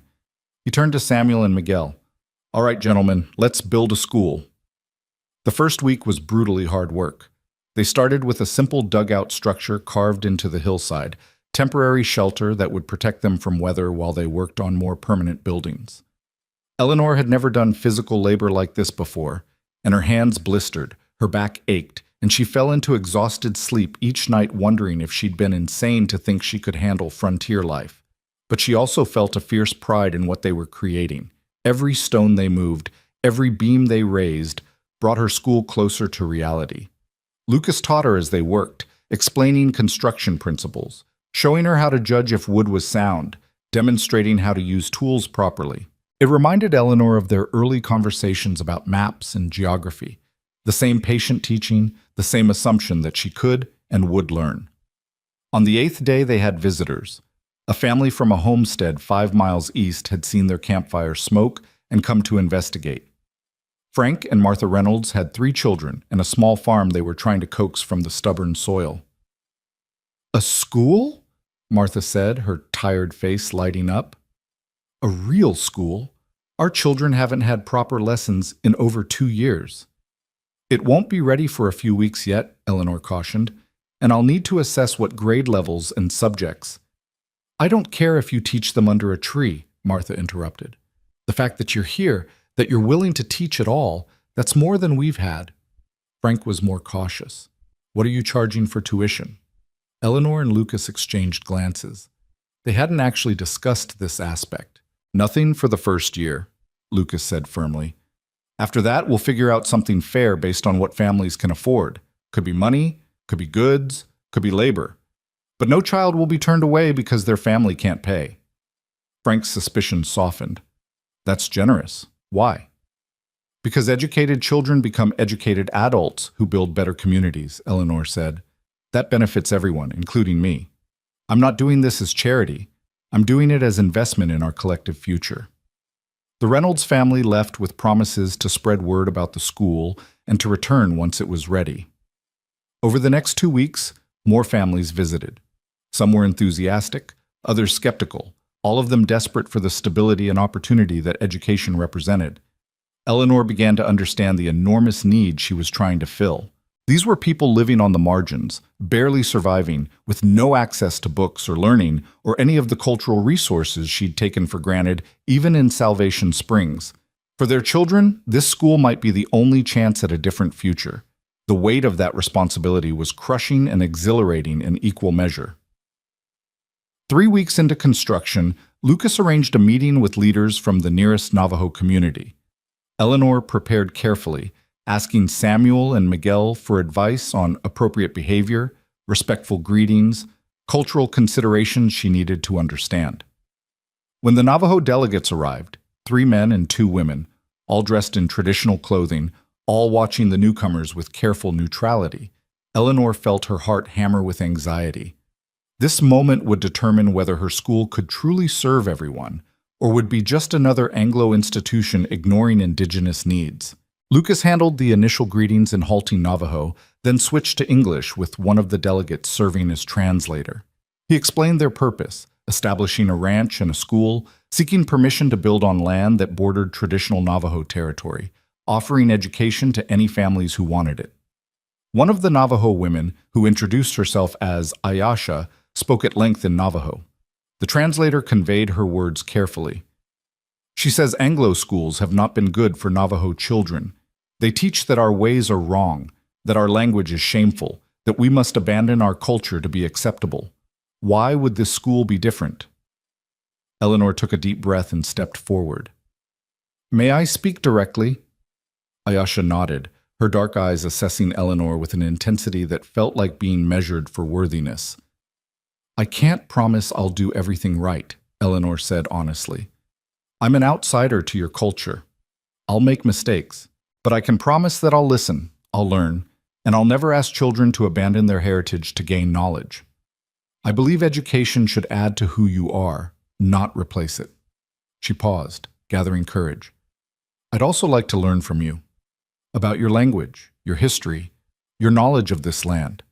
If we're going to share this territory, we should learn from each other, not just in one direction." The translator conveyed her words. Ayasha responded, and this time there was something less guarded in her expression. "She says you speak well, but words are easy. Actions will show truth." The translator paused. She asks, "Will you teach Navajo children and Anglo children together, as equals?" "Yes," Eleanor said without hesitation. "Absolutely yes." Will you punish Navajo children for speaking their language? Never. In fact, I'd like to learn Navajo myself if someone would be willing to teach me. There was more discussion among the Navajo delegates, rapid exchanges in their language that Eleanor couldn't follow. Finally, Ayasha spoke again, and the translator smiled slightly. She says you may build your school. Navajo children will come if their parents choose to send them. But you will be watched. If you break your promises, if you harm our children with your teaching, you will be asked to leave. Do you accept these terms? I do, Eleanor said, and thank you. I'll do everything in my power to earn your trust. After the delegates left, Eleanor sat down heavily, trembling with released tension. You did well, Lucas said quietly. That was exactly the right approach. Honest, respectful, willing to be held accountable. I meant every word, Eleanor said, but now I have to live up to it. I have to create a school that actually honors those promises. You will, Lucas said with quiet confidence. I've watched you teach. You have a gift for meeting students where they are, for making them feel valued while challenging them to grow. That's exactly what's needed here. Eleanor looked at him, this man who believed in her capabilities more than she sometimes believed in herself. Lucas, why do you have so much faith in me? We barely know each other. Lucas smiled. I know enough. I know you're brilliant and dedicated and brave enough to risk everything for what you believe in. That's more than enough to build on. The moment stretched between them, charged with unspoken possibilities. Eleanor found herself leaning slightly toward him, drawn by something she was still afraid to name. Then Miguel called out that they needed help with a beam placement, and the moment passed. But it lingered in Eleanor's mind as they worked through the afternoon, as they ate dinner around the campfire, as she lay in her bedroll that night looking up at the stars. She was developing feelings for Lucas that went far beyond partnership or gratitude. She was falling for him, for his integrity, his vision, his unwavering support of her dreams. The question was what to do about it. They'd agreed their relationship would remain professional unless something developed naturally. But what did natural mean? How did you navigate attraction when you were building something together, when your futures were already entangled in complex ways? Eleanor fell asleep without answers, but with a growing certainty that sooner or later she and Lucas would have to address what was developing between them. And when that conversation came, it would determine not just their personal relationship, but the entire future they were trying to build together. The schoolhouse took shape slowly over the next 3 weeks, rising from the earth like a promise being kept. It was simple. One large room with windows facing east to catch the morning light, a stone fireplace for heat, rough-hewn benches that would serve as desks. But to Eleanor, it was the most beautiful building she'd ever seen, because every board and nail represented possibility unfettered by small-minded restrictions. She was hammering wooden pegs into the bench frames when a rider approached at full gallop. Lucas looked up from the roof beam he was securing, his hand moving instinctively toward the rifle leaning against the wall. But it was just a boy, maybe 14, on a lathered horse. He pulled up hard, breathing nearly as heavily as his mount. "You the teacher lady?" he gasped. Eleanor set down her hammer. "I am. What's wrong?" "It's my sister. She's real sick. Mama says it might be the fever that took the Henderson baby last month. Pa rode to Fort Defiance for the doctor, but that's 2 days there and back, and Jenny's getting worse." The boy's voice cracked. "Mama heard you know about science and medicine and such. Please, miss. Can you come?" Eleanor's stomach dropped. She'd studied human anatomy and basic medical principles, but she wasn't a doctor. She had no formal training, no medicines, no guarantee she could help. "I'm not qualified," she began. "Please." The boy's eyes were desperate. "You're all we've got." Lucas had climbed down from the roof. "How far?" 6 miles west. The Morrison homestead. "Saddle Bess," Lucas told Eleanor. "I'll get the medical kit and some supplies." "Lucas, I don't know if I can—" He gripped her shoulders gently but firmly. "You know more than nothing, and right now that family needs someone who knows more than nothing. We'll figure it out together."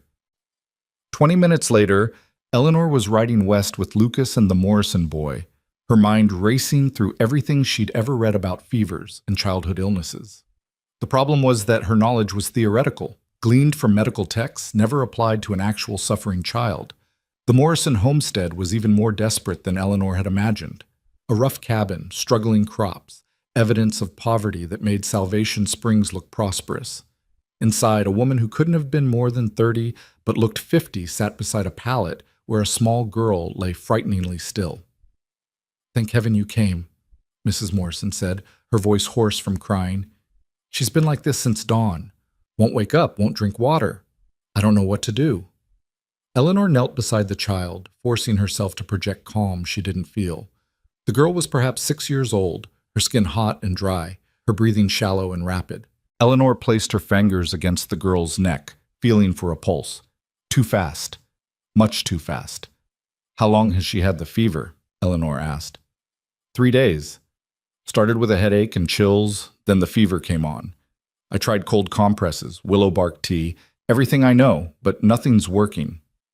Eleanor examined the child more carefully, looking for rashes, checking her eyes and throat, palpating her abdomen gently. The girl moaned but didn't wake.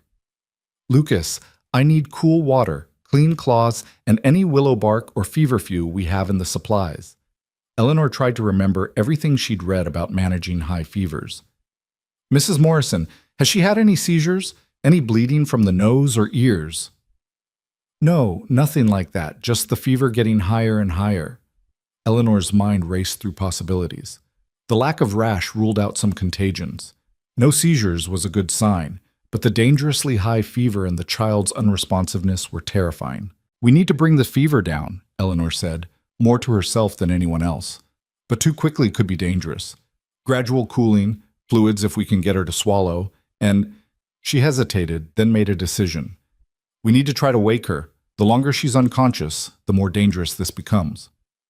For the next 4 hours, Eleanor worked with focused intensity, drawing on every scrap of knowledge she possessed and improvising the rest. She and Lucas took turns sponging the child with cool water, careful not to chill her too rapidly. They managed to get small amounts of willow bark tea into her mouth, drop by drop. Eleanor talked to the girl constantly, calling her name, asking her questions, trying to pull her back to consciousness. Mrs. Morrison hovered anxiously. "Is she going to die? Please tell me straight. Is my baby going to die?" Eleanor wanted to lie, to offer false comfort, but this woman deserved honesty. "I don't know," she said quietly. "The fever is very high, but she's young and she was healthy before this. If we can break the fever in the next few hours, she has a good chance. But I can't promise anything. I'm not a doctor." "You're doing more than I could," Mrs. Morrison said. "That's all I can ask." As evening approached, Eleanor was exhausted and beginning to despair. The child's fever remained dangerously high despite all their efforts. She looked at Lucas, who'd been supporting her tirelessly, and saw her own fear reflected in his eyes. "There's one more thing I can try," Eleanor said. "I read about it in a medical journal, but I've never seen it done. It's risky." "What is it?" Mrs. Morrison asked. "An alcohol rub. We use strong spirits to cool the skin more effectively than water alone. But if I do it wrong, if I use too much or leave it on too long, it could harm her." "And if you don't try?" Lucas asked quietly.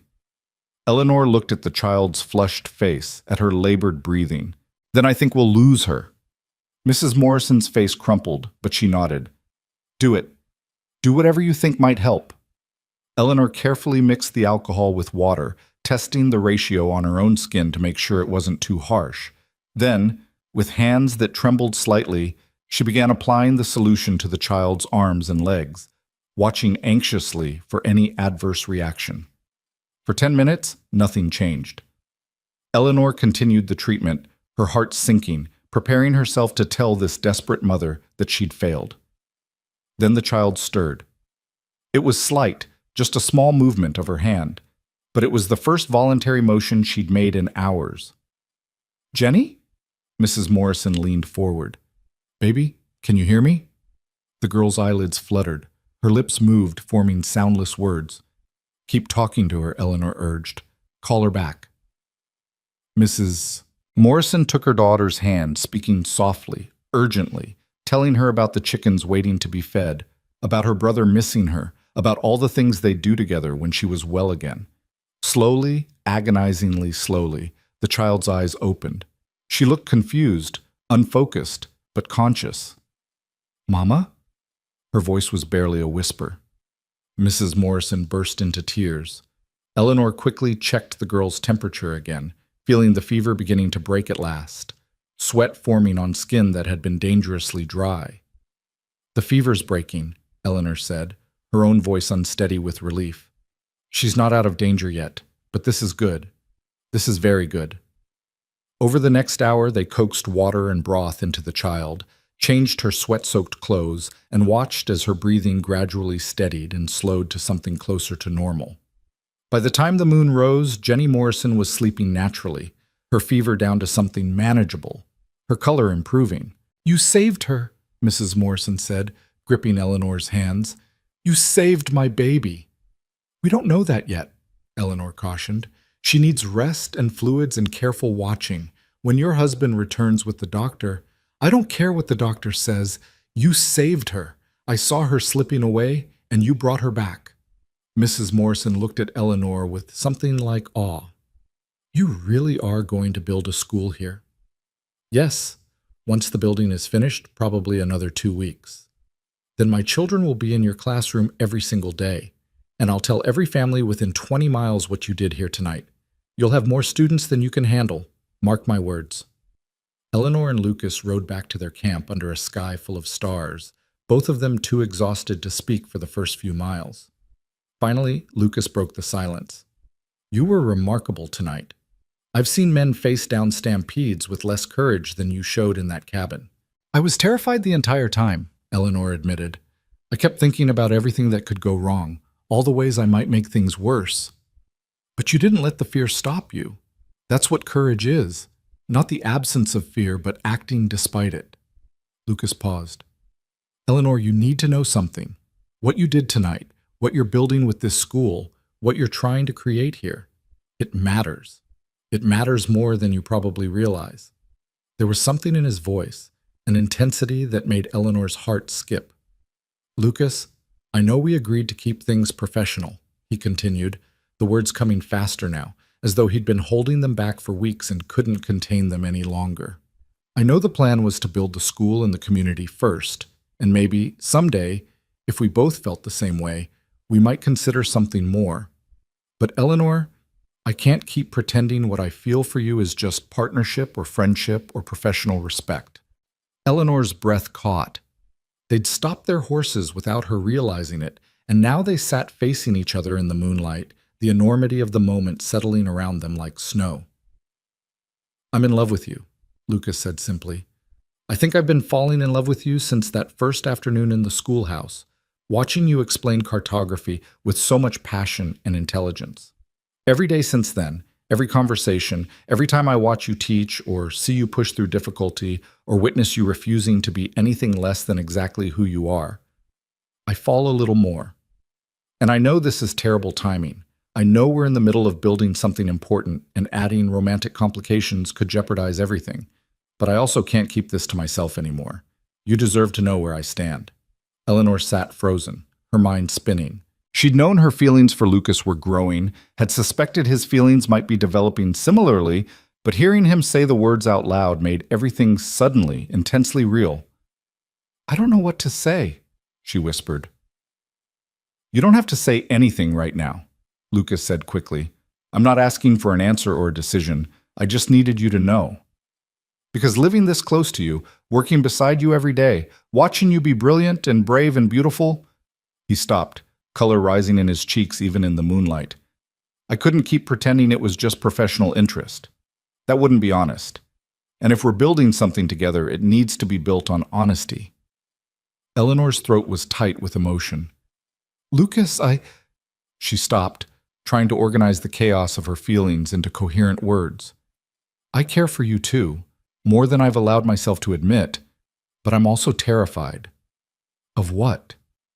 "Of losing myself." The words came out raw, vulnerable. Every relationship I've ever seen, every marriage in Salvation Springs, every couple I've encountered, the woman always becomes smaller.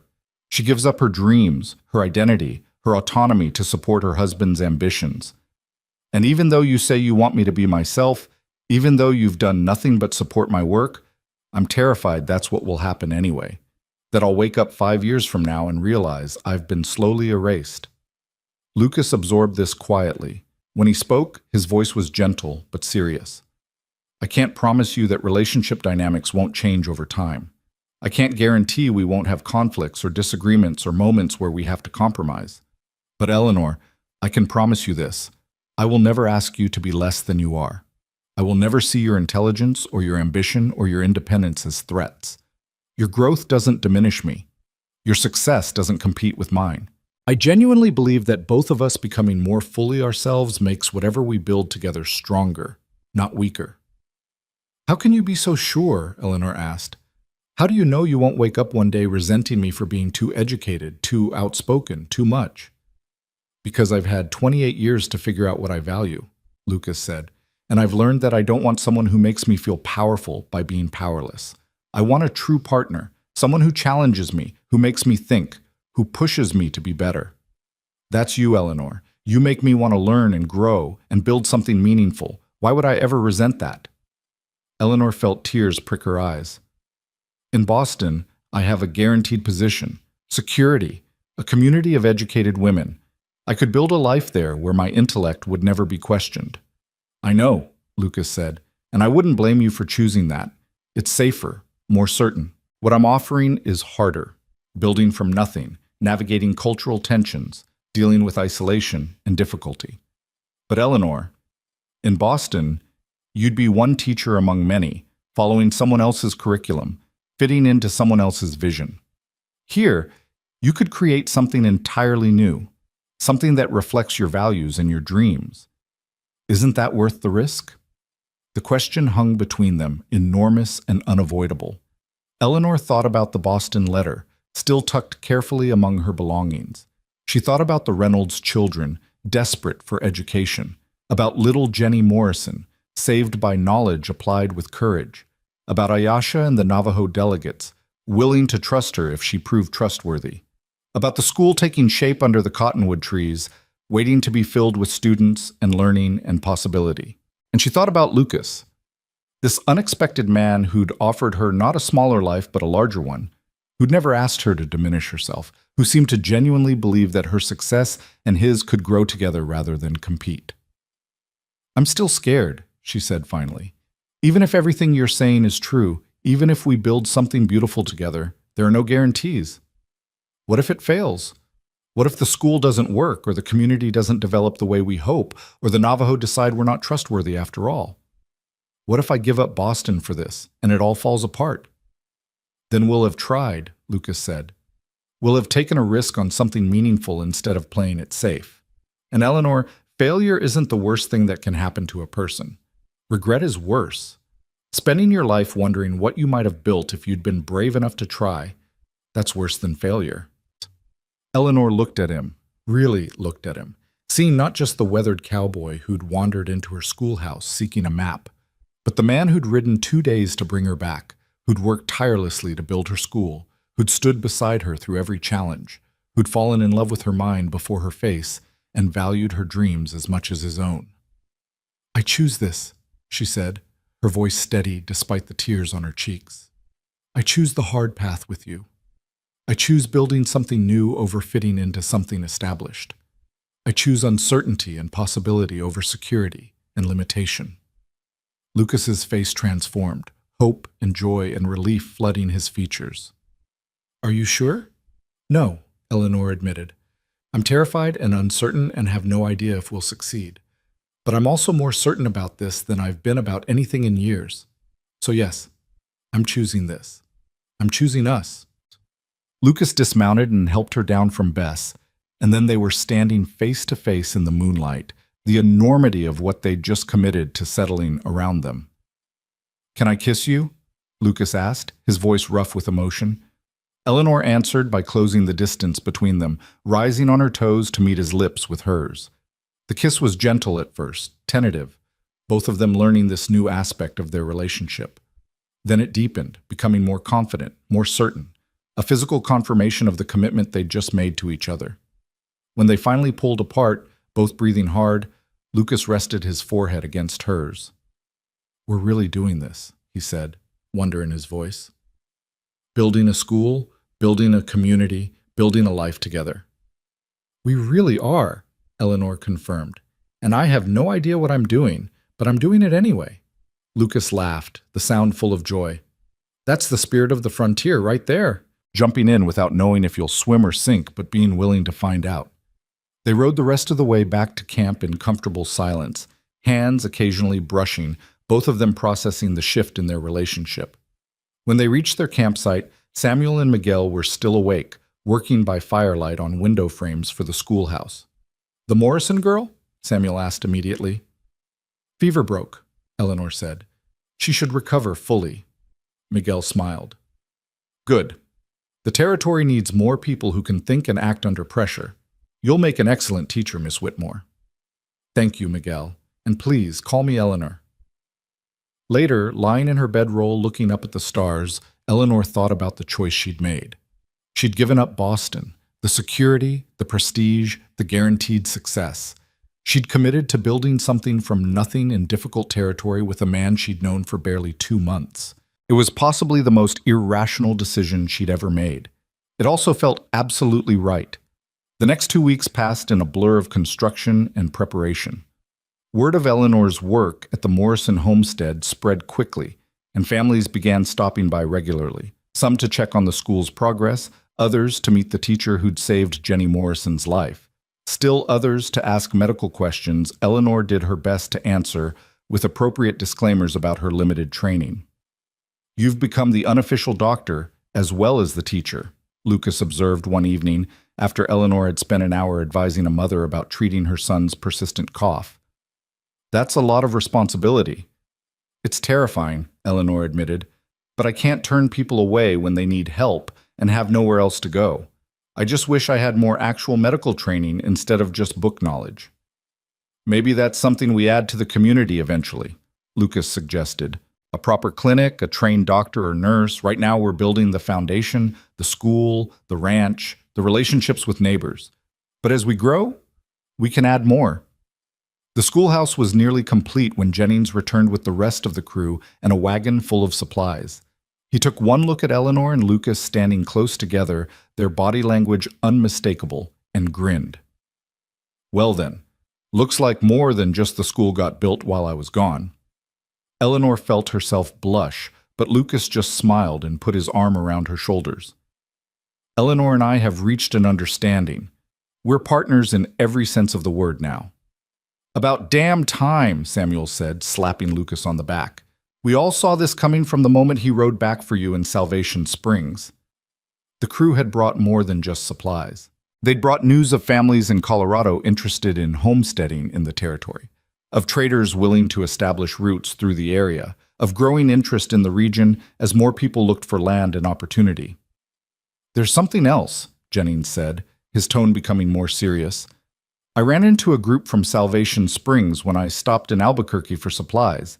Apparently your sudden departure caused quite a stir, Miss Whitmore.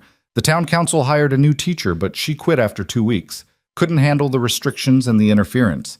Now they're without a school at all, and some of the families are angry about it. Eleanor felt a complicated mixture of vindication and sadness. I hope they find someone who can work within their limitations. Those children deserve education, even if the adults running the town don't understand what real education looks like. There's more, Jennings continued. That Caldwell fellow, the one who was bothering you, he's apparently been telling people you ran off with a cattle drover to live in sin, that you're a fallen woman who abandoned her moral responsibilities. Eleanor felt anger flash through her, but before she could respond, Lucas spoke, his voice hard. Let him talk. We know the truth. The people here know the truth. Whatever lies a bitter man tells in a town we'll never see again don't affect what we're building here. Actually, Eleanor said slowly, an idea forming, maybe we should address this directly. Not for Salvation Springs' benefit, but for ours. Lucas, what if we formalized our partnership legally? Not necessarily marriage right away, but a business contract that clearly defines our arrangement, our joint ownership of the school and ranch, our mutual responsibilities. That way, regardless of what Caldwell or anyone else says, we have legal documentation of our professional relationship. Lucas looked at her with surprise and growing admiration. That's brilliant, practical and strategic. It's also protective, Eleanor continued. If something happened to you, I'd want legal claim to continue the school, and vice versa. If something happened to me, you should have clear rights to continue building what we've started together. This isn't just about defending against gossip, it's about creating legal security for what we're building. Jennings nodded approvingly. Smart thinking. I can draft something basic, have it notarized next time I'm in Albuquerque. Won't be as solid as a lawyer's work, but it'll be better than nothing. That evening, Eleanor and Lucas sat down to work out the details of their partnership agreement. It was a strange kind of intimacy, discussing property rights and financial responsibilities and contingency planning, but it also felt profoundly important. They were building something that would outlast both of them, and giving it legal structure made it real in a way that even the physical schoolhouse didn't quite achieve. If we do decide to marry eventually, Lucas said carefully, this agreement stays in place, right? I don't want marriage to somehow erase your legal claim to what you've built. Eleanor looked up from the notes she was making, touched by his consideration. Lucas Reed, are you proposing to me? Not yet, he said with a smile. But eventually, yes. When the time is right, when we're both ready, I absolutely intend to ask you to marry me. And when I do, I want to make sure you know that marriage won't diminish your independence or your legal rights to what we've created together.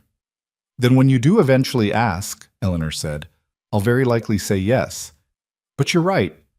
Let's make sure the legal structure protects what we're building, regardless of our personal relationship status. 2 days before the school's planned opening, Eleanor received an unexpected visitor. Ayesha arrived with 3 other Navajo women carrying baskets and bundles. We have brought gifts for the school, Ayesha said through the translator. Blankets for the children to sit on, dried herbs for medicine. And, she gestured to one of the younger women, my daughter Desba will teach Navajo language and traditions to any students who wish to learn. Eleanor felt tears of gratitude well up. That's incredibly generous. Thank you, all of you. Ayesha studied Eleanor intently. You kept your word. The school serves all children equally. You learned some of our language. You treat our people with respect. She paused. This is good. We will support this school. The women stayed for several hours, helping Eleanor organize the schoolroom, sharing their knowledge about local plants and their medicinal uses, discussing what Navajo children would need to learn to navigate both their traditional world and the changing Anglo world encroaching on their territory. As they prepared to leave, Desba approached Eleanor shyly. I am nervous to teach. What if the Anglo children do not respect our knowledge? Then I'll make sure they understand that respect for all knowledge is a requirement in this classroom, Eleanor said firmly. Your culture has wisdom that's been tested over generations. That deserves the same respect as anything from my textbooks.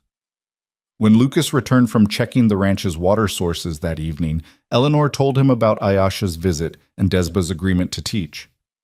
This is exactly what we hoped for, Lucas said, pulling her into an embrace. A real community school, not just an Anglo institution transplanted to the frontier. Eleanor leaned into him, feeling the solid warmth of his presence, the certainty that she'd made the right choice in every possible way. I'm still scared, she admitted. Tomorrow the school opens for real, and I have no idea how many students will show up or whether I can actually pull this off. You'll be magnificent, Lucas said with complete confidence. And even if everything goes wrong tomorrow, we'll figure it out together. That's what partners do. That night, Eleanor barely slept, running through lesson plans in her mind, worrying about logistics, questioning every decision she'd made in the past months. But when dawn came and she stood in the doorway of the completed schoolhouse, watching families approach from multiple directions, Anglo homesteaders, Navajo children with their parents, even the Morrison family with Jenny looking healthy and excited, Eleanor felt something settle in her chest.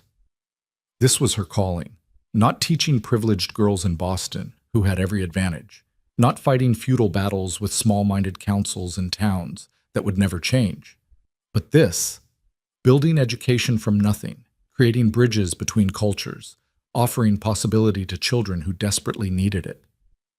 Lucas came to stand beside her, his hand finding hers. Ready? He asked.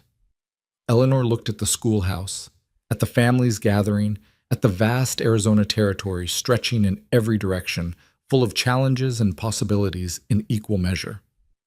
"Ready," she said, and stepped forward to greet her students. 23 students showed up that first day. Eleanor had prepared for perhaps a dozen, optimistically hoping for 15. Instead, she found herself facing children ranging from 5 to 16 years old, representing at least 4 different language backgrounds, with educational experiences spanning from complete illiteracy to surprisingly advanced reading skills. It should have been chaos. By all reasonable expectations, Eleanor should have been overwhelmed, drowning in the impossibility of teaching such a diverse group with limited materials in a brand new building that still smelled of fresh-cut wood. Instead, she felt alive in a way she'd never experienced in Salvation Springs.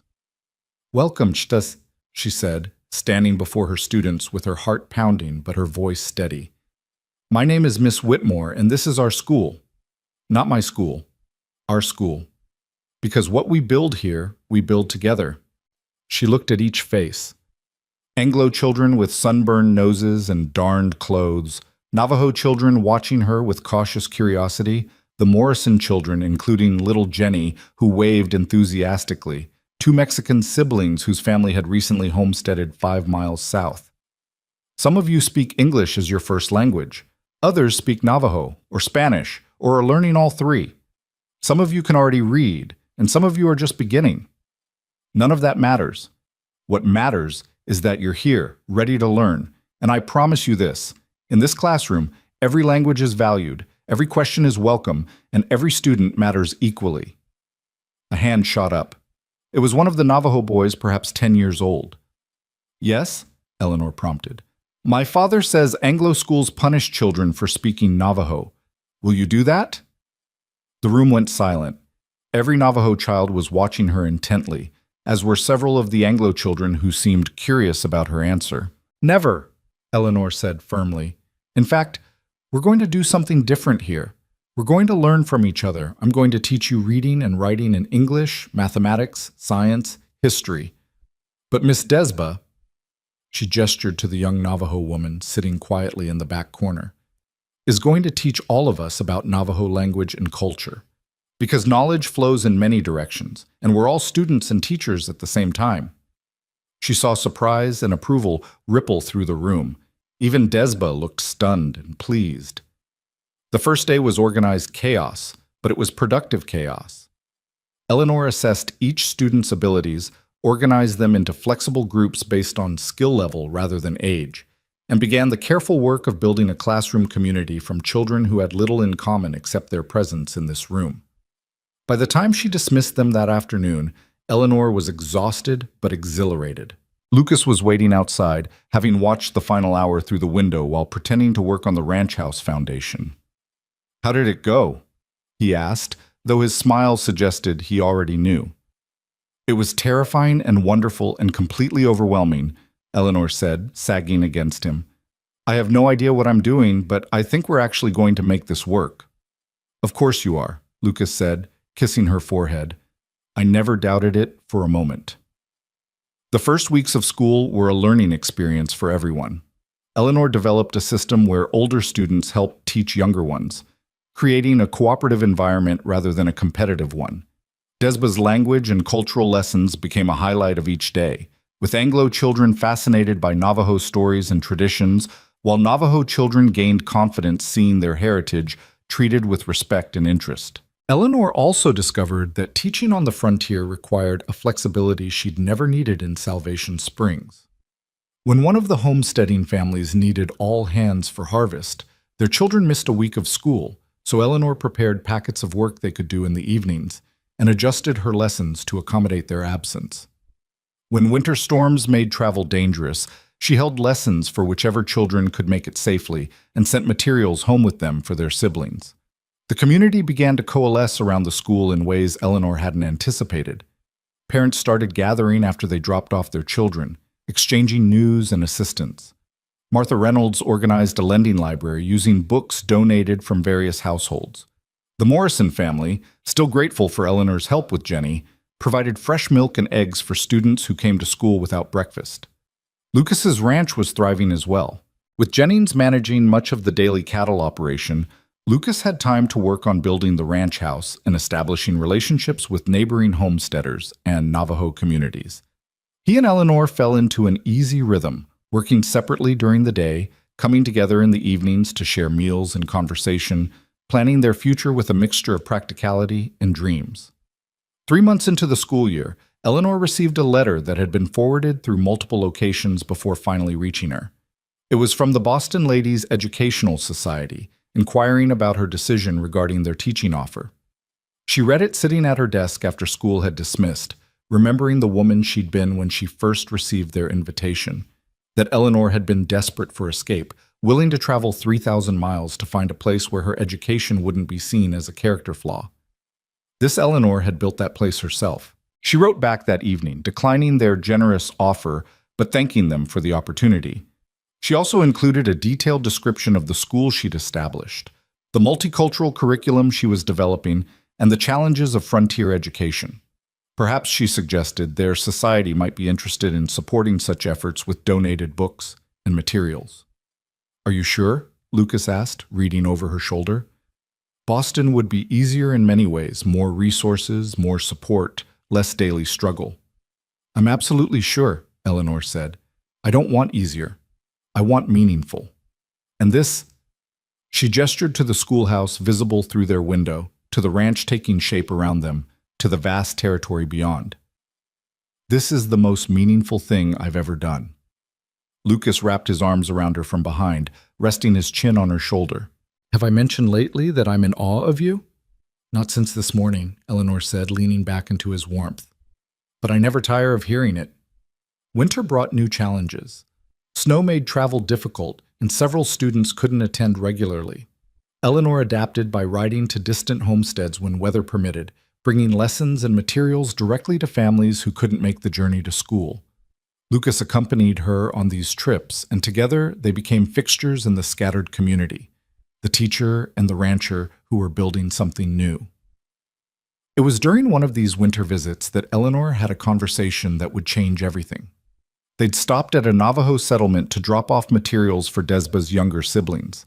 While Lucas discussed cattle and grazing rights with the men, Eleanor sat with a group of Navajo women who were working on traditional weaving. Ayasha was there, her skilled hands moving the shuttle with practiced ease. "You have done well with the school," she said in carefully pronounced English. "My grandson speaks of his lessons with excitement. This is good." "Thank you," Eleanor said. "Desba has been invaluable. The children love learning from her." "She grows in confidence," Ayasha agreed. "Teaching has been good for her." She paused, seeming to consider her words carefully. "There is something we have been discussing among the women, a proposal we would like to make to you." Eleanor waited, intrigued. Many Navajo women hold knowledge about plants, about healing, about the land and seasons. This knowledge has been passed down for generations. But with so many changes, with the young people needing to understand both the old ways and the new ways, we worry this knowledge will be lost. Ayasha's hand stilled on the loom. What if there was a way to record this knowledge, to write it down so it can be preserved and shared? Eleanor's mind immediately began racing with possibilities. "Are you suggesting a documentation project, recording traditional knowledge in written form?" "If it can be done respectfully," Ayasha said. "Not to replace oral teaching, but to support it, so that if our elders pass before they can teach everything, the knowledge does not die with them."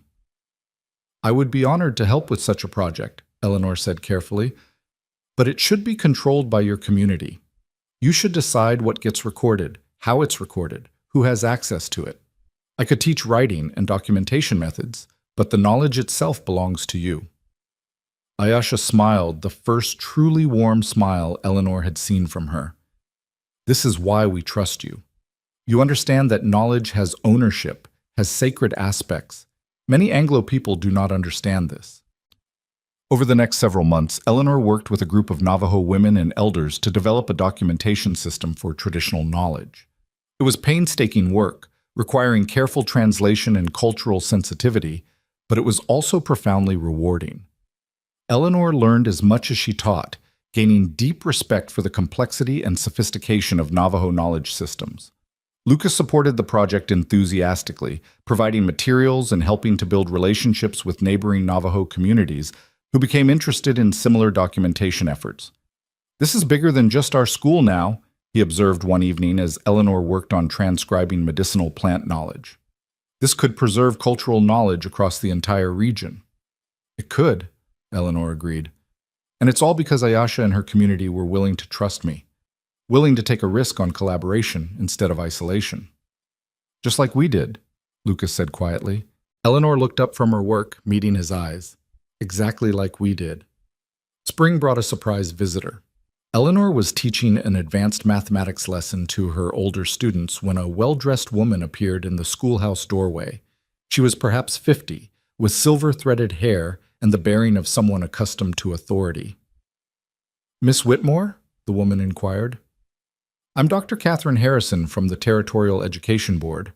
I've heard quite extraordinary things about your school, and I wanted to see it for myself." Eleanor's heart began to pound. The Territorial Education Board had the power to certify or close schools, to provide funding or withhold it, to legitimize educational efforts or condemn them as inadequate. "Of course," Eleanor said, maintaining her composure. "Please observe as long as you'd like. Children, continue working on those equations. I'll be circulating to check your progress." Dr. Harrison spent the entire day watching the school in action. She observed Eleanor teaching mathematics and science, watched Desba lead a language lesson, noted how older students helped younger ones, examined the curriculum materials and student work samples. She asked pointed questions about methodology, assessment, and educational philosophy. By the time school dismissed, Eleanor was exhausted from the scrutiny and terrified of what judgment might follow. "Miss Whitmore," Dr. Harrison said as the last students departed, "I need to be frank with you. When I received reports about your school, I expected to find either a desperate attempt at frontier education or an idealistic disaster. What I found instead is one of the most innovative and effective educational programs I've encountered in my 20 years with the board." Eleanor stared at her, unable to process the words. Dr. Harrison continued, "Your multicultural approach, your flexible grouping, your integration of traditional knowledge with standard curriculum, your emphasis on student collaboration, these are all methods that educational theorists in the East are just beginning to discuss. Yet you've implemented them successfully here, with limited resources and no formal institutional support." "I just did what seemed to work for my students," Eleanor said weakly. "Exactly. You adapted to need rather than forcing students to adapt to rigid systems. That's brilliant teaching." Dr. Harrison paused. "I'd like to recommend your school for territorial certification and funding. I'd also like to invite you to present your methods at our annual educational conference in Santa Fe this fall. Other teachers in the territory could learn tremendously from what you've built here." After Dr. Harrison left, Eleanor sat in the empty schoolhouse, overwhelmed. Lucas found her there an hour later, staring at the wall with a dazed expression. "What happened?" he asked, immediately concerned. Eleanor told him about Dr. Harrison's visit and evaluation, her voice still shocked. "She said we're innovative. She wants to fund the school and have me present at a conference. Lucas, I don't understand. I thought we were just barely making this work, and she acts like we've created something extraordinary." Lucas pulled up a chair beside her, taking her hands. "Eleanor, you did create something extraordinary. You've built a school that serves children from multiple cultures with different needs and backgrounds. You've preserved traditional knowledge while teaching modern subjects. You've created a community center that brings people together instead of dividing them. Just because you're too close to see how remarkable that is doesn't make it less true." "But I'm not doing anything special," Eleanor protested. "I'm just teaching this way that makes sense, adapting to what my students need." "And that's exactly what makes it special," Lucas said gently. "Most teachers force students to adapt to one rigid system. You've created a system that adapts to students. That's revolutionary, even if you don't see it that way." That evening, as they sat together planning improvements for the school with the anticipated territorial funding, Eleanor felt a profound sense of completion. Not that her work was finished, there would always be more to do, more students to teach, more methods to refine. But she'd found her place, her purpose, her path forward. "Lucas," she said suddenly, "I want to marry you." He looked up from the plans he'd been sketching, startled. What? I want to marry you, Eleanor repeated, more confidently. Not because it's expected or because we should formalize our partnership legally. We already did that. But because I love you, and I want everyone to know that we're building this life together by choice, not just by circumstance. Lucas's face broke into a smile that could have illuminated the entire territory. Eleanor Whitmore, are you proposing to me? I believe I am, Eleanor said, laughing. Is that terribly improper? It's perfect, Lucas said, pulling her into his arms.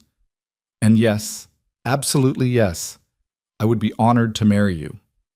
They were married in early summer, in a ceremony that reflected the community they'd built together. The wedding took place outside under the cottonwood trees near the school, with families from Anglo homesteads and Navajo settlements gathered together. Jennings officiated, Samuel and Miguel stood as witnesses, and Desba sang a traditional Navajo blessing. Eleanor wore a simple dress she'd made herself, practical but pretty. Lucas wore his best clothes, his weathered hands gentle as he took her hands in his. I promise to be your partner in all things, Lucas said, his voice carrying to the assembled crowd. To support your dreams as I pursue my own. To never ask you to be less than you are. To build a life where both of us can grow. I promise to build with you rather than for you, Eleanor replied, tears of joy on her cheeks. To trust you with my vulnerabilities and my strengths. To create a partnership where love and independence coexist. To keep learning and growing alongside you for as long as we both live. Martha Reynolds had organized a celebration afterward, with food contributed by dozens of families, music provided by a homesteader who played fiddle, and dancing that continued until the stars filled the sky. Late in the evening, Eleanor and Lucas slipped away from the festivities, walking to the school that had brought them together. Do you ever regret it? Eleanor asked, leaning against Lucas as they stood in the doorway of the building they'd created. Leaving the cattle drive life for this? All the complications and challenges of building a community? Not for 1 second, Lucas said firmly. I traded temporary freedom for permanent purpose. That's not a sacrifice, that's growth. I keep thinking about the woman I was in Salvation Springs, Eleanor mused. So angry, so defensive, so convinced that I had to fight the world alone to protect my right to exist as myself. And now? Now I know that partnership doesn't have to mean surrender, that I can be fully myself and fully committed to someone else at the same time. That love doesn't require shrinking, it can actually create space for expansion. She turned to look at him.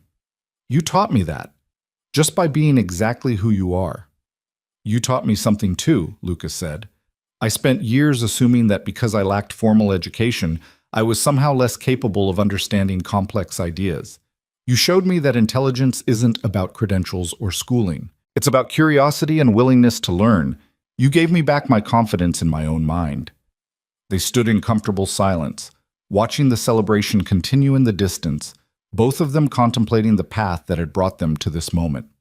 The school year that followed their marriage was the most successful yet. With territorial funding, Eleanor was able to purchase proper textbooks, scientific equipment, and materials for both traditional curriculum and the cultural documentation project.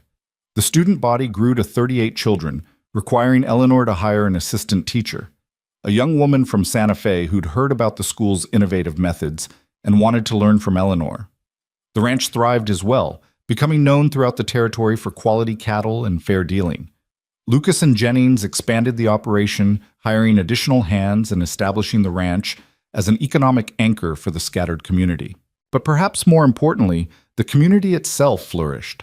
The school became a gathering place, not just for children, but for adults who wanted to learn to read, for families who needed medical advice, for neighbors who wanted to trade goods and share news.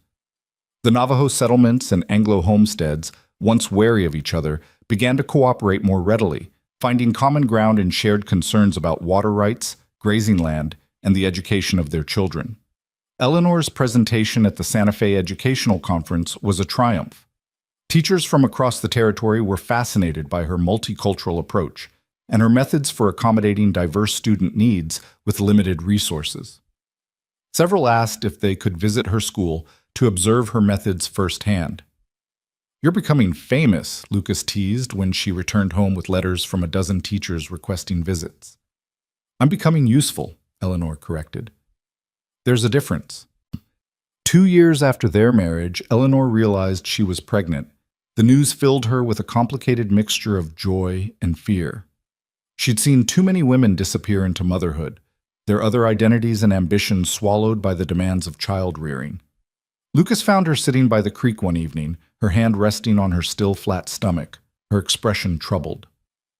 "What are you thinking about?" he asked, settling beside her. "I'm thinking about my mother," Eleanor said quietly. She was educated too. She loved books and learning. But after she married and had children, all of that stopped. She became just a wife and mother, nothing more. And I could see in her eyes sometimes that she missed who she used to be. "Are you afraid that will happen to you?" Lucas asked gently. "Terrified," Eleanor admitted. "I love teaching, I love the school and the documentation project and the work we're doing. But I also know how demanding a baby will be, how easy it would be to let everything else slide while I focus on keeping a tiny human alive." Lucas was quiet for a long moment, then said, "What if we plan for it differently? What if, instead of expecting you to do everything yourself, we built a system where you could be both a mother and a teacher? I could take on more childcare than most fathers do. We could hire additional help. We could make the school flexible enough to accommodate a teacher with a baby." "That's not how things are typically done," Eleanor said. "When have we ever done things typically?" Lucas countered. "We built a multicultural school in the middle of contested territory. We created a partnership based on equality when everyone said it was impossible. We're documenting indigenous knowledge when most people think it's not worth preserving. Why would we suddenly start following conventional rules about parenting?" Eleanor felt hope kindle in her chest. "You'd really be willing to be more involved with childcare than most men?" "Eleanor, I'm willing to split it completely equally if that's what you need. Our child deserves to know both parents. You deserve to continue the work you love. And I happen to think I'd be a pretty good father if given the chance." He paused. "Besides, imagine what kind of education our child would receive. Growing up in that schoolhouse, surrounded by multiple cultures and languages, learning from both traditional knowledge and modern science." The baby, a daughter they named Claire, was born the following spring. And true to his word, Lucas was an involved, engaged father who took on his share of childcare without resentment or expectation of praise. Eleanor took a month away from teaching immediately after the birth, then returned to the classroom with Claire in a cradle beside her desk. The students were fascinated by the baby, and Eleanor discovered that having an infant in the classroom actually enhanced certain lessons. Teaching about child development became hands-on observation. Discussing nutrition and health became immediately relevant. Even mathematics took on new meaning when calculating how much a baby grew each week. Claire grew up bilingual in English and Navajo, learning from Desba as readily as from Eleanor. She took her first steps in the schoolhouse, said her first words to a classroom full of delighted students, and developed a confidence and curiosity that made both her parents proud. 5 years after Eleanor first arrived in the territory, the school had become a permanent fixture. The building had been expanded twice to accommodate growing enrollment. Eleanor had trained 3 assistant teachers who went on to establish similar programs in other parts of the territory. The cultural documentation project had expanded to include 5 different Navajo communities and had attracted interest from anthropologists and educators across the country. The ranch was equally successful, providing economic stability for the family and employment for several local people. Lucas had become a respected leader in the community, known for fair dealing and innovative approaches to ranching that worked with the land rather than against it. One evening, Eleanor and Lucas sat on the porch of their ranch house, watching Claire play in the yard with Samuel's children. The sun was setting over the distant mountains, painting the sky in shades of gold and crimson. "Do you remember that first conversation in the Salvation Springs schoolhouse?" Eleanor asked. "When you just wanted a map and I ended up explaining coordinate systems?" Lucas laughed. "I remember thinking you were the most fascinating person I'd ever met, also slightly terrifying. You had this intensity when you talked about geography, like it was the most important thing in the world." "It was important," Eleanor said, "because it meant someone was actually listening to me instead of tolerating me or trying to shut me up." "I'm glad I listened," Lucas said. "Best decision I ever made walking into that schoolhouse." "Second best," Eleanor corrected. The best decision was coming back for me after the council fired me. That's when everything changed. You would have been fine in Boston, Lucas said. Probably would have built something remarkable there, too. Maybe, Eleanor agreed. But it wouldn't have been this. It wouldn't have been ours. They sat in comfortable silence, watching the territory they'd helped shape spread out before them. This land that had once seemed so hostile and unforgiving had become home, had become the foundation for a community that was truly innovative in its inclusivity and its approach to education and cultural preservation. Eleanor thought about the letter she'd recently written to Margaret Chen in Salvation Springs, updating her on the school's success. Margaret had written back with news that the town had finally found a teacher willing to stay, though the curriculum remained restrictive and uninspired. But Sarah Chen, now 15, was planning to apply to the territorial teaching program, inspired by the education she'd received in Eleanor's classroom during those brief months before everything changed. Some seeds took time to grow, Eleanor reflected.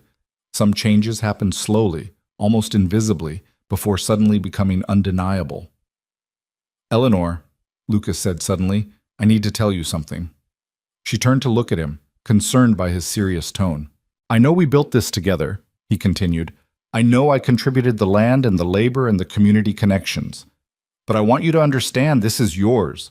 The school, the documentation project, the reputation you've built as an innovative educator. That's all because of who you are and what you've created. I was just lucky enough to provide the opportunity. Lucas, that's not... Let me finish, he said gently. In Salvation Springs, they told you that you were too educated, too intelligent, too much. They made you believe that being yourself was a liability. But Eleanor, being exactly who you are, brilliant and stubborn and endlessly curious and absolutely unwilling to make yourself smaller, that's what made all of this possible. Your refusal to shrink is what allowed everything here to grow. Eleanor felt tears well up. You know what the most remarkable thing is? I'm not the same person I was in Salvation Springs. I'm more myself, because you gave me space to expand instead of pressure to contract. That's the gift you gave me, Lucas. Not opportunity, not land, not even love. Though those all matter too. You gave me permission to become more fully myself than I ever could have been alone. We gave that to each other, Lucas said, taking her hand. I'm a better man, a better thinker, a better person, because you challenged me to learn and grow. This partnership worked because we both believed the other deserved to thrive. As the stars began to appear in the darkening sky, Eleanor reflected on the journey that had brought her here. She'd left Salvation Springs believing she was fleeing judgment and limitation, but really, she'd been running toward possibility, toward a life where her education was an asset rather than an obstacle, toward a partnership based on mutual respect and shared dreams, toward a community that valued knowledge and growth over conformity and limitation. The woman who'd stood before the Salvation Springs Council, trembling with fury at their rejection, would hardly recognize this Eleanor. That woman had been defensive, isolated, convinced she had to fight the world alone to maintain her identity. This Eleanor knew that she didn't have to choose between love and independence, between community and individuality, between being herself and being accepted. She could have all of it, as long as she chose partners, in life, in work, in community, who understood that her growth enhanced rather than threatened what they built together. Claire ran up to the porch, breathless and grass-stained. Mama, tell me the story again about how you and Papa met. Eleanor pulled her daughter onto her lap, catching Lucas's eye over Claire's head. Well, she began, once upon a time there was a teacher who knew too much, and a cowboy who wanted to learn everything.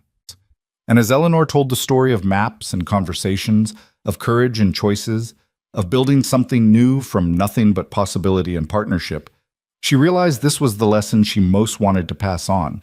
Not mathematics or science or geography, though those all mattered, but this understanding that you could be fully yourself and fully connected to others. That knowledge was meant to be shared, not hoarded. That the best communities were built not by everyone being the same, but by everyone having space to be different.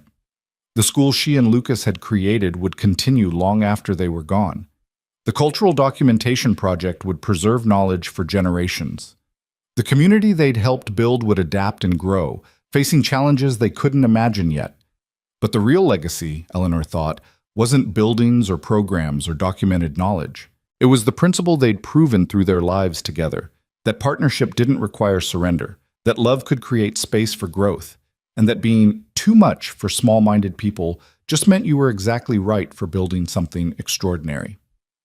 As the night settled around them and Claire's questions finally wound down, Eleanor and Lucas sat together on their porch, hands entwined, looking out at the territory they'd claimed not through conquest, but through collaboration. They'd built a life that honored both of their dreams, a school that served an entire community, and a partnership that proved intelligence and independence could coexist with love and commitment. Eleanor had been told she was too educated for any man to want her. It turned out she'd just been waiting for the right man, one brave enough to say, "Teach me everything," and wise enough to grow alongside her rather than trying to contain her. And in teaching him, she'd learned the most important lesson of all, that the person you are isn't something to apologize for or diminish.